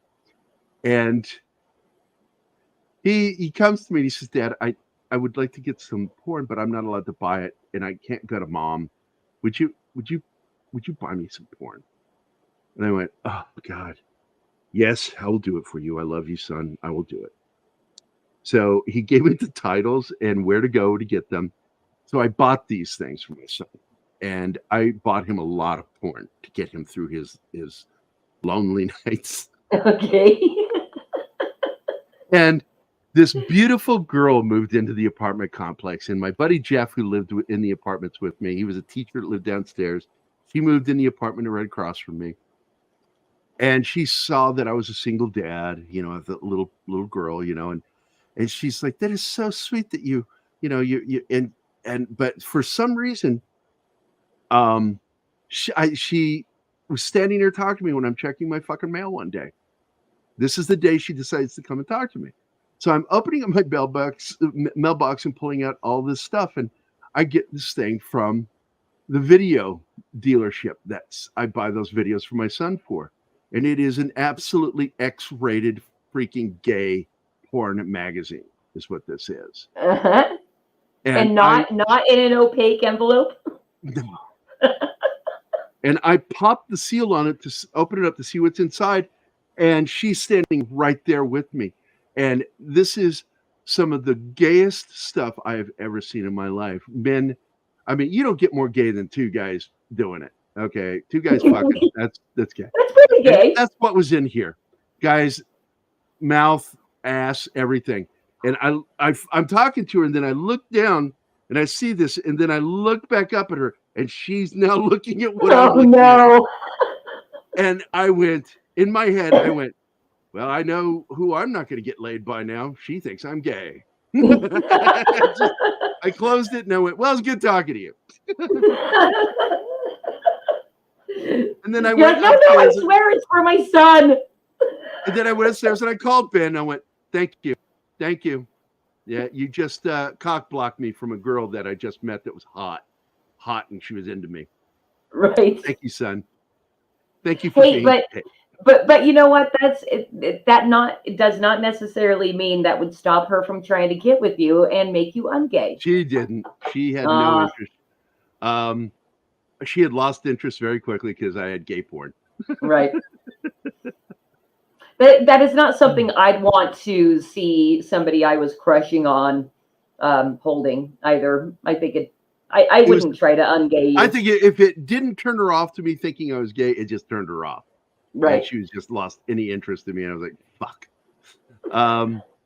But it's not the most messed up thing that's ever happening with those. I used to buy my own adult entertainment from Adult Video 2000, I think was the name of the store. And they would eventually send you a gift for so many purchases. I was a good customer. And they sent me this big package. And I open it up, and it is a 10-inch fucking blue see-through jelly dong. Because? And I'm looking at this going, why would they send this to me? So I called them. I'm like, what? Well, we don't pick the gifts and blah, blah, blah. We just assume you have a partner. I'm like, no, I buy porn because I don't have a partner and don't want one. Right. And so I'm sitting here with this gigantic fucking dick that's just horrifying to look at. And so they said, well, we don't take the backsies, and I'm like, oh, fuck you guys. So I decided to have some fun with it. And Okay. I would leave it sitting around just fucked up ways. Like Elf on the Shelf. If I was having like friends over, I would put it in the cabinet with the glasses, and they would go in. I said, yeah, go grab a glass and get something to drink. So they go in there and they went, what the fuck? It was just funny to me. And then my dad came for a visit, and I put it on the phone. I took the receiver and hit it, and I put the jelly dong on the phone. And the phone rang while my dad was there. I said, hey, Dad, I'm busy in the kitchen. Would you answer that? And he went, no. It might be important, Dad. No. I'm an asshole, though. I do shit like that. Like my boss, I had a boss. That sounds fun to me. I tormented my boss. I was at this place here in town called, not Kaleidoscope. It was Kaleidoscope. And at the front counter, as I was getting ready to buy a T-shirt, I walked up there and he had this little plastic, you've seen these at counters where they have candy or toys in them. And there was this plastic round drum sitting there full of 1-inch. Oh, where'd I go? Oh, there. I'm playing around with the Streamlab while you're telling your story. Oh. So I'm looking at this thing, and it's filled with little 1-inch pencil erasers that you can put on the end of your pencil. And what are they? They are flesh-colored balls and a penis that are about 1 inch long. Very veiny little erasers that you could put on there. And I went, how much for the entire barrel? And they sold it to me for like $30. And I bought this entire barrel of these little 1-inch fucking penises. And I tormented my boss with them. I would drop them in his coffee. I think the funniest thing I ever did is I glued them to every key on his keyboard. Oh my God! Standing erect? And then there's this phone that when he went to pick up the phone, when he put the phone up, there was a little fucking penis tickling the edge of his mouth. Oh my God. I would have loved to work with you. Even if you were doing that to my desk. I tormented. I was like the king of the castle. I would fuck with everybody, including my bosses. They would never fire me. They thought the shit I did was hilarious. And we had this sales. He's still a friend of mine, Marshall Devaney. And Marshall, I would get into his computer, go across the network into his computer, and it would change all the audio files on his computer for whenever he would do something. And so he would click on something, open something, close it. It would play new audio files that I put on there. Like when he loaded his computer, it was me. I recorded me going, nah, nah, nah, nah, nah, nah, nah, nah, nah. I had a clip from The Simpsons that Harry Shearer is the reporter saying, "The following people are gay." Ah. And I think the meanest trick I ever played on him was I made his default screen image was your computer has failed. Click yes if you would like us to reformat your hard drive. Click no if you'd like to restart your computer and start the reformatting process. There was no other choice. Right. He freaked out. And it wasn't even really a button. It was just something on the background of his screen. And he thought his computer was he was trying to get IT and IT was in on it. I pranked so many people, and like one of my favorite pranks when I was with IT down in Georgia for iFleet International. I called one of the guys that was in the call center, and IT was with me. There were like 12 guys in my office that were in IT. I said, "Hey, yeah, David? Yeah, it's Gary. I'm in IT. I'm the graphics guy. And hey, they just told me that they're getting ready to do an across-the-board scan on everybody's hard drives to make sure that you're not browsing the internet on the job, that you can only do it when you're on break. And so we're doing a pre-scan before they do the official scan, just in case to help our friends. And you and I get along really well, and I wanted to get in here and help you." So he goes, "Oh, okay." I said, "Now what I want you to do is you're going to follow this. You're going to open up your cache document in text. You'll open it in your text reader. Okay. Okay. Go ahead and do that." So he right clicks, opens it up. I said, "There you go. Now see, start reading off some of these titles. We got to start deleting these." And I had gone into his computer and wrote the most fucked up fucking sex websites. Oh my God. I like littleboyswithshavedasses.com. I had some fucked up shit in there. None of them were real. And he's looking at these, and he's like, the first thing out of his mouth is, "I've never been to these websites. I'm not gay." And I said this, and it nearly killed everybody in the office with me. They were trying not to laugh. I said, "I'm not here to judge you, buddy. I'm here to help you keep from being fired for whatever you've been doing. I didn't do this. I'm not judging you." And that got him. Every time I said I'm not judging him, it would get him more excited and upset. Right. Finally, this builds to the point where he's defending himself. And I said, "It's on your computer. Look at the times. Timestamps are on those. Shows that it was during your time running on that computer." He goes, "But I'm not gay. I'm not here to judge you. I'm here the final time I do it, I go, this is what I said. I said, okay, I'm not here to judge. Wait, huh? What? Nobody's talking." I'm like, "Now it's already started? Oh, I'm sorry, Dave. You're on your own. Sorry, buddy. I tried to help you." Now hang up. Oh my God. He storms into my fucking office. He runs from the call center across the hall, storms in my office, throws open that door, and we're all in there. And we're all laughing our asses off at him. And he goes, "Fuck you. Oh, fuck you guys." And he knew it was a prank. Holy shit. My well, pranks are elaborate and fucking funny. That's what I was just going to say. Well, you're obviously a very highly intelligent person that needs to do multiple things at the same time to occupy yourself. Well, Mac learned, my buddy Mac, I've told you about him. He pranked me a few times. Then it was my turn. He never pranked me again after what I did to him. Really? What'd you do to him? He would do these things. And what I did to him was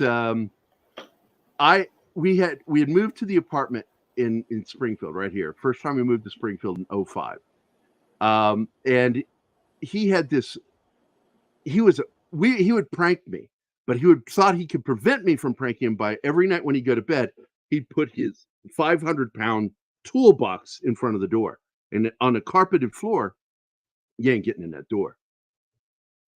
And so he went out to go shopping one day, And I went and I got a small amount of nylon rope, and I looped it through the handle and through the handle, wrapped it once and put it up underneath the toolbox. And I put it under the door and shut the door. And I pulled that toolbox up against the door and then pulled the rope out. And he came home and he tried to go in his room. He couldn't get into his room.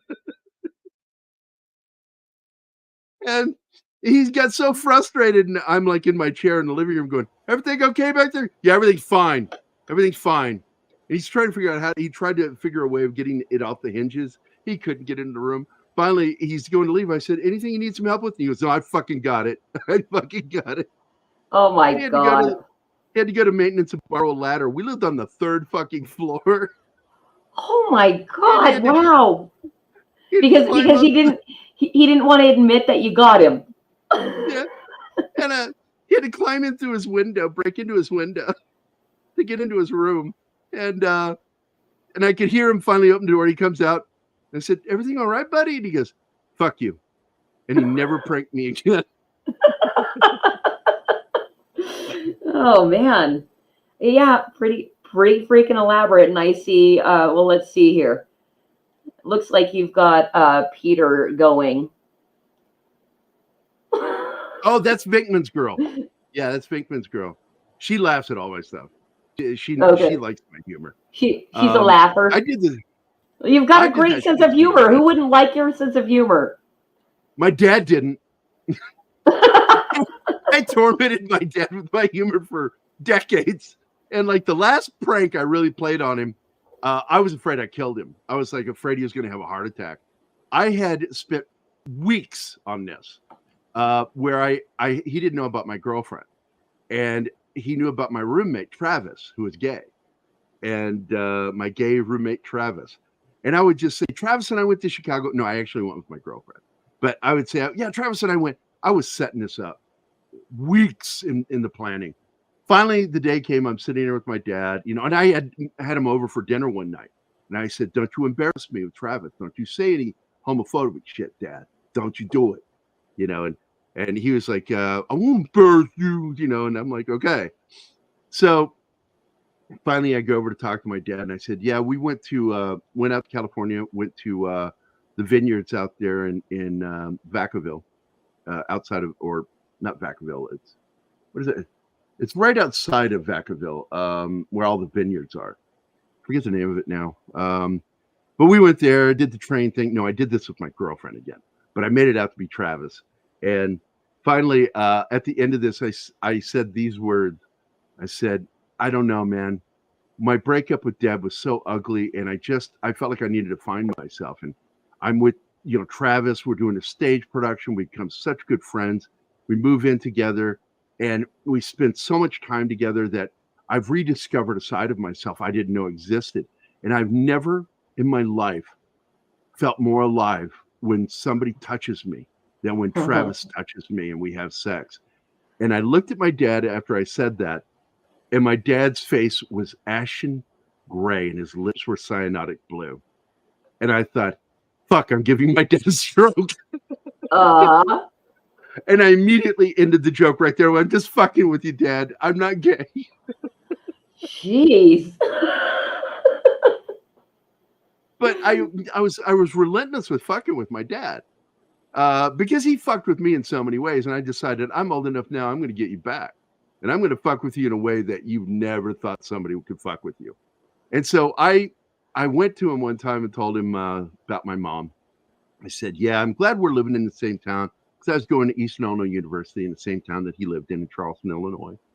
And I said, I'm so glad we're in the same town now, because if something happens to me or it happens to you, I can give blood, or you can give blood, or a kidney if it comes down to that.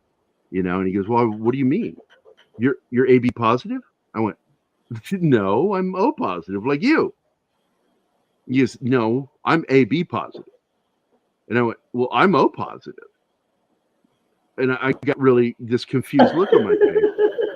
And he goes, what is it? And I said, well, Mom is A positive. And it's a genetic law that I have to have one or both parents' blood type. So you have to, you're wrong. You have to be O positive because I've seen mom's blood type and I don't have her blood type and I have to have yours. And he goes, I'm AB positive. He starts getting angry at me. And I went, I'm telling you, Dad, you're full of shit. There's no fucking way because it's a biological law. And he says, he gets up and he's on his arm crutches and he's walking around the apartment because my dad's disabled. And he starts digging through shit. Finally, he grabs this card, a little business sized card, and he flips it at me like a shuriken, hits me in the chest, and I grab it and I look at it and it says his blood type is AB positive. And I looked at that and then I slowly looked up at him and I went, I don't understand. He goes, what do you mean you don't understand? I have to have your blood type, but I'm O positive. Are you sure? And I went, yeah. And I got up and I sat the card down and I said, I got to go. And I left. Oh my God. You clearly know I'm insinuating he's not my father. Yeah, you're cruel. So that is a cruel prank. Wait for it. So I knew it was going to take him probably about 5 days that he would contact Edgar County in Illinois get a copy of my birth records. It would take them approximately another 3 days after he sends a check or money order, whatever he sent, that I was looking at probably about 10 days total. I would have a reprieve before he found out the truth. But I knew what my dad was going to do. Mm-hmm. And I'm at home and the phone rings, and we didn't have caller ID at the time. So I just picked it up. Hello? And I hear these exact words, you fucking son of a bitch. Click. I'm like, that was Dad's voice. Then I called him up, and I'm like, oh, he knows now. He knows. He picks up the phone. Dad, what's going on? Why are you so upset? Fuck you. Hangs up. Oh my God. He just keeps hanging up on me. I kept calling him, Dad, what are you upset about? Finally, he just takes the phone off the hook. He refused to let me in to see him for 3 months. Oh my God. Wow. And when I finally showed up, when I finally was let in, he was starting to ease up. He had talked to my girlfriend. And she says, he really misses you. And he goes, time to come by and see me tomorrow. So I did. And I came in there and he's like, you fucking asshole. You fucking asshole. I said, gotcha. Holy crap. You know, if you had your VHS video recorder, you could have edited that into like a full 30-minute skit. Well, that we were doing dying. We were doing jackass stuff back in the 80s. And Matt McGuire from the band Guar, good buddy of mine, we'd fuck around with video. We get a camcorder, we'd walk around. He'd pretend to be a news reporter. And I'd be like I was at Burger King and he came in there and he's like, excuse me, we've got a report that somebody was abducted by UFOs. Or came in, he says, I understand somebody in this restaurant. It's always Burger King. He'd go rushing in there as a reporter with a guy with the camera and he's got a microphone and saying, somebody saw Elvis. And I'm over in a little area where there's this, what do they call that? It's a wall counters and you could sit around. It was a walled off area. Now I'm in there. I say, yeah, it was me. I saw the king. He goes back there, pretending to interview, and people are like watching, like, what the fuck is going on? And I was like going, yeah. The UFO one ended with me saying, yeah, and they took me up into that ship and they did all kinds of avant-garde stuff to me. And by the way, did I mention before I was picked up by aliens, I was a woman? I'm a man now. And then with Elvis, I said, I knew it was the king when he leaned over to me and he said, you want your pickles? Yeah, you're better than Cranky Acres, yo. I love doing that shit. And it was real life. We would do that stuff. I remember we did a video recording. We actually had the recording, but it got lost over the years, where we went to Williamsburg. And we're doing a tour documentary of what downtown Williamsburg, Duke of Gloucester Street. And there's this famous target sitting out in the middle of the old Revolutionary War armory there. And it's got 3 legs. And I was talking about how this was called a sniglet. The sniglet is a 3-legged animal that lives only in Virginia, this part of Virginia. And it grazes only 1 acre an entire season. It moves very slowly. But if you watch carefully, and there are people, that was the whole thing. We got people looking out there, looking at this thing while I'm doing this whole narration, this bullshit narration about this fake animal. And they're all looking at it going, and you can hear people going, did you see it move? Oh my gosh. I love pranking people. It was just one of my favorite things to do, but I grew out of it. Although I still fuck around, just minor stuff. I don't do anything like I used to. Are you telling me you never pranked Zoe? Oh, I prank Zoe all the time. Yeah. One of my favorite pranks on her, my girlfriend at the time was in on the prank, and Zoe had her best friend sleeping over, and it was the big moment for 2012 when the apocalypse was supposed to happen. And my girlfriend went in there, woke her up, says, the world's collapsing. It's really happening. Wakes him up, startled, wake him up. And they come walking out, and I can hear my daughter going, if the world is ending, why is Dad still playing Call of Duty? She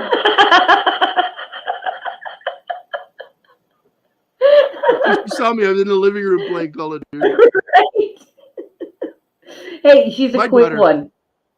My daughter is so funny. She's got a great sense of humor, and she she said, you gave me such a memorable childhood.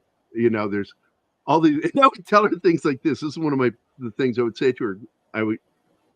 Something funny would happen, and I would make it even more funny. And then I would look at her and go, I'm sorry, baby, but you will probably need therapy for this. I'll pay for it. It's probably why she doesn't need therapy. If she had the fun dad. She's got such a good sense of humor. She really does. She's very funny. If you ever follow her, you'll see she's always posting stuff on her page. She does a lot of less liberally stupid stuff like bad science. Because I would yell at her politely and nicely. I go, baby, what has over 97% impact on climate every day? One thing. And she couldn't figure it out. And I told her, I said, it's the sun. And if you can't answer that question, you should not post a goddamn thing about climate. Right. And she goes, okay. And she stopped. I shut so many people down wanting to talk climate with me. I'll ask them that question and they don't know the answer. I'm like, you don't know shit about climate. So you get to shut the fuck up. Right. Right. I'm going to have to remember that. That's a good volcanoes. Go-to. They said volcanoes, and this was the look I gave them. I need a screen grab that for a meme. I have one. I can send it to you. Okay. Give me your look. Nice. And, oh my God, she's, I raised her to be smarter than some of the things she will post. And so she limits it now because she knows I will call her out on that shit. Right. I'll leave other people alone. I'm like, you can shame. You use shame appropriately as a father. Yes. You shame her into not being dumb. She's also a grammar Yahtzee. Oh, is she? Yeah. She got that from me. I would tell her whom, not who. And then she would go, whom? And I go, no, who, not whom. I taught her the rule. I said, if it's he or she, it's who. If it's him or her, it's whom. Very simple rule. Just remember that. That's funny because thank you for the lesson because I don't think I knew that. Actually, I can guarantee you. I was a journalist and I learned it because of that. Okay. And let me tell you, my editor pulled no punches with they liked my writing, but I write spoken English. I'm now grammatically I'm always correct, but I use commas where most writers wouldn't use them. Okay. Because I was taught through acting that in order for a pause, when you're writing dialogue, put a comma in. If you're writing a screenplay, you put beat in parentheses, parenthetical statement, beat, double beat, whatever. But in, creative writing, I was taught that you are to put a comma whenever there's supposed to be a pause in what they're saying. Okay. And so that's how I wrote.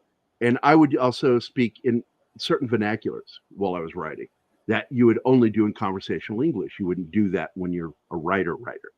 But they really forgave me for that because the shit I would write would be really funny. And they would just have the editor, owner of the magazine just laughed his ass off. Little Chinese guy, Paul Young. I'm still friends with that guy.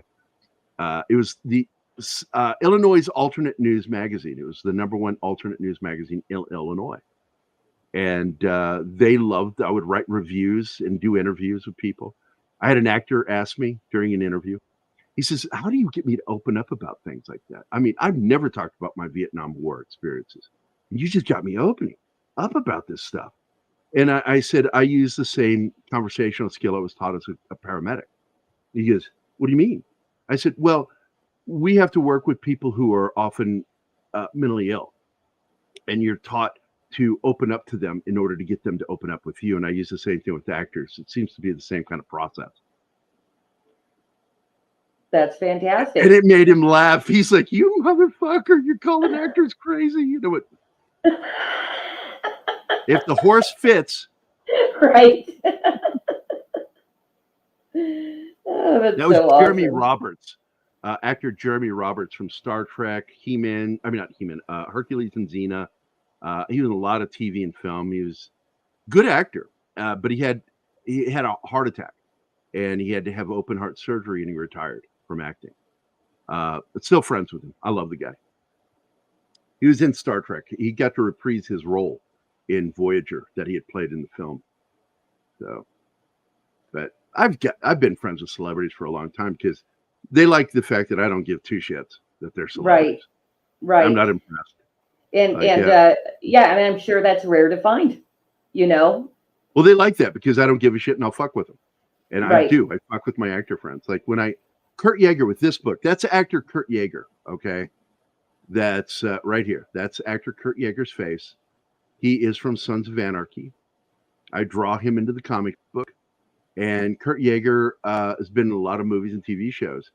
And he is an amputee. He's on a prosthetic leg.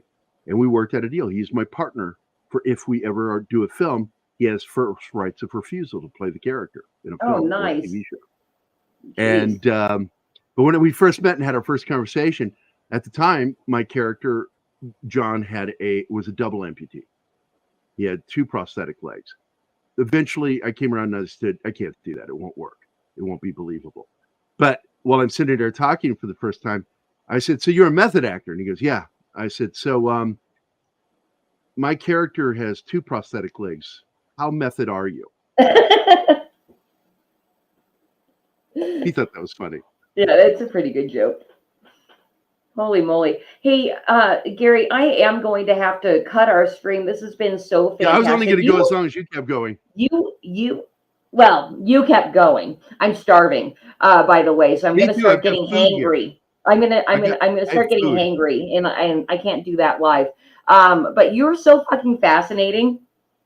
You were so fun and fascinating. What is that, Taco Bell? No, Arby's. Oh, Arby's. Beef and cheddar. I got the French dip sandwich.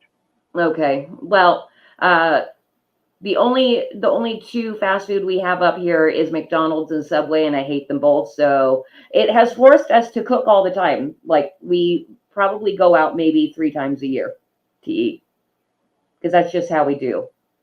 If I eat out, I try to eat healthier, no fried foods. That's good. Something that made me stop eating fried foods is I was starting to get arthritic in my hands, and I'm like, let's cut out the fried food and see if that, takes care of it. And it absolutely did within like 3 days. And then there'll be times where I'll have like 2 French fries 2 days in a row and it comes back. And I'm like, yep, that's what it is. It's those heavy, hard oils. But damn, fried food's so good. I just responded to Vinkman's girl. I had a gyro for lunch. I Oh, love from gyros. Arby's. Yeah, I like Arby's. They have really good gyros, the Greek gyros that they serve. Except they put lettuce on it. I request never put lettuce on a gyro. That's gross. Hmm. Onions and tomatoes and tzatziki. I have trouble pronouncing it. Tzatziki sauce. You're right. Really good. Yeah, if I ever get a gyro, it's always speaking of fried food, falafel. I love falafel. Falafel. Well, it depends on where people are from. Like when I was in England, downtown London, you had what's referred to as doner kebabs. It's still a gyro. It's the Turkish version of the gyro, and they're called doner kebabs in London. Oh, And okay. I lived on that in meat pies. I love steak and kidney pie as a kid. I've never had one. Oh man, I ate a lot of them. And if there wasn't any food, I would get a Coke and peanuts and put the peanuts in the Coca-Cola. And you drink out of the bottle and you're eating peanuts at the same time. It's amazing. I have never tried that. It's something from old school. It's my dad taught me from when he was a kid in the 40s.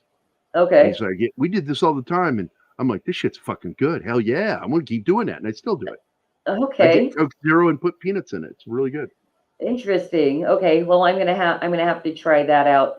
But yes, let's go ahead and sign off. And thank you to all of Gary's audience that came over. You guys obviously love him. I hope you guys keep watching this show. I call her Kitty because that's what she's called on Facebook. But her real name is Christy. And she's awesome. I love Aw. Flip City. And I'm hoping to work with you guys on something. You know. You sound too busy and too expensive. No, I still have other stuff. I have, look, if you would want to do anything that's serious in particular, I have comics that I've worked on that are never been published. And they're sitting there. But I do comics too. I do Detective Nobody is funny. It's meant to be funny. And you obviously have a fantastic sense of humor. And yes, we will work together. We will absolutely have to work with you. I've so enjoyed getting to know you so much better because all I've seen is basically what you post on Facebook and then lurking in your streams once in a while. But you're usually talking about entertainment stuff. And this was so much different than anything I've seen you that I've come across on your own streams. And I super enjoyed it. I did too. It was fun hanging out with you, Christy. Yeah. And yes, anybody that wants to come back and check on my streams, the goal is to stream every Thursday night. Support Flip City. Support them. Yeah. And we're going to be bringing on all kinds of indie people. I mean, that's what it's all about, is to spread the word and hopefully really get a strong indie movement going and bring great entertainment back. Like mainstream even, you know? Make porn great again. Yes, gay porn. All right, thanks, Gary. You bet. I'm going to end the stream. Good night, guys.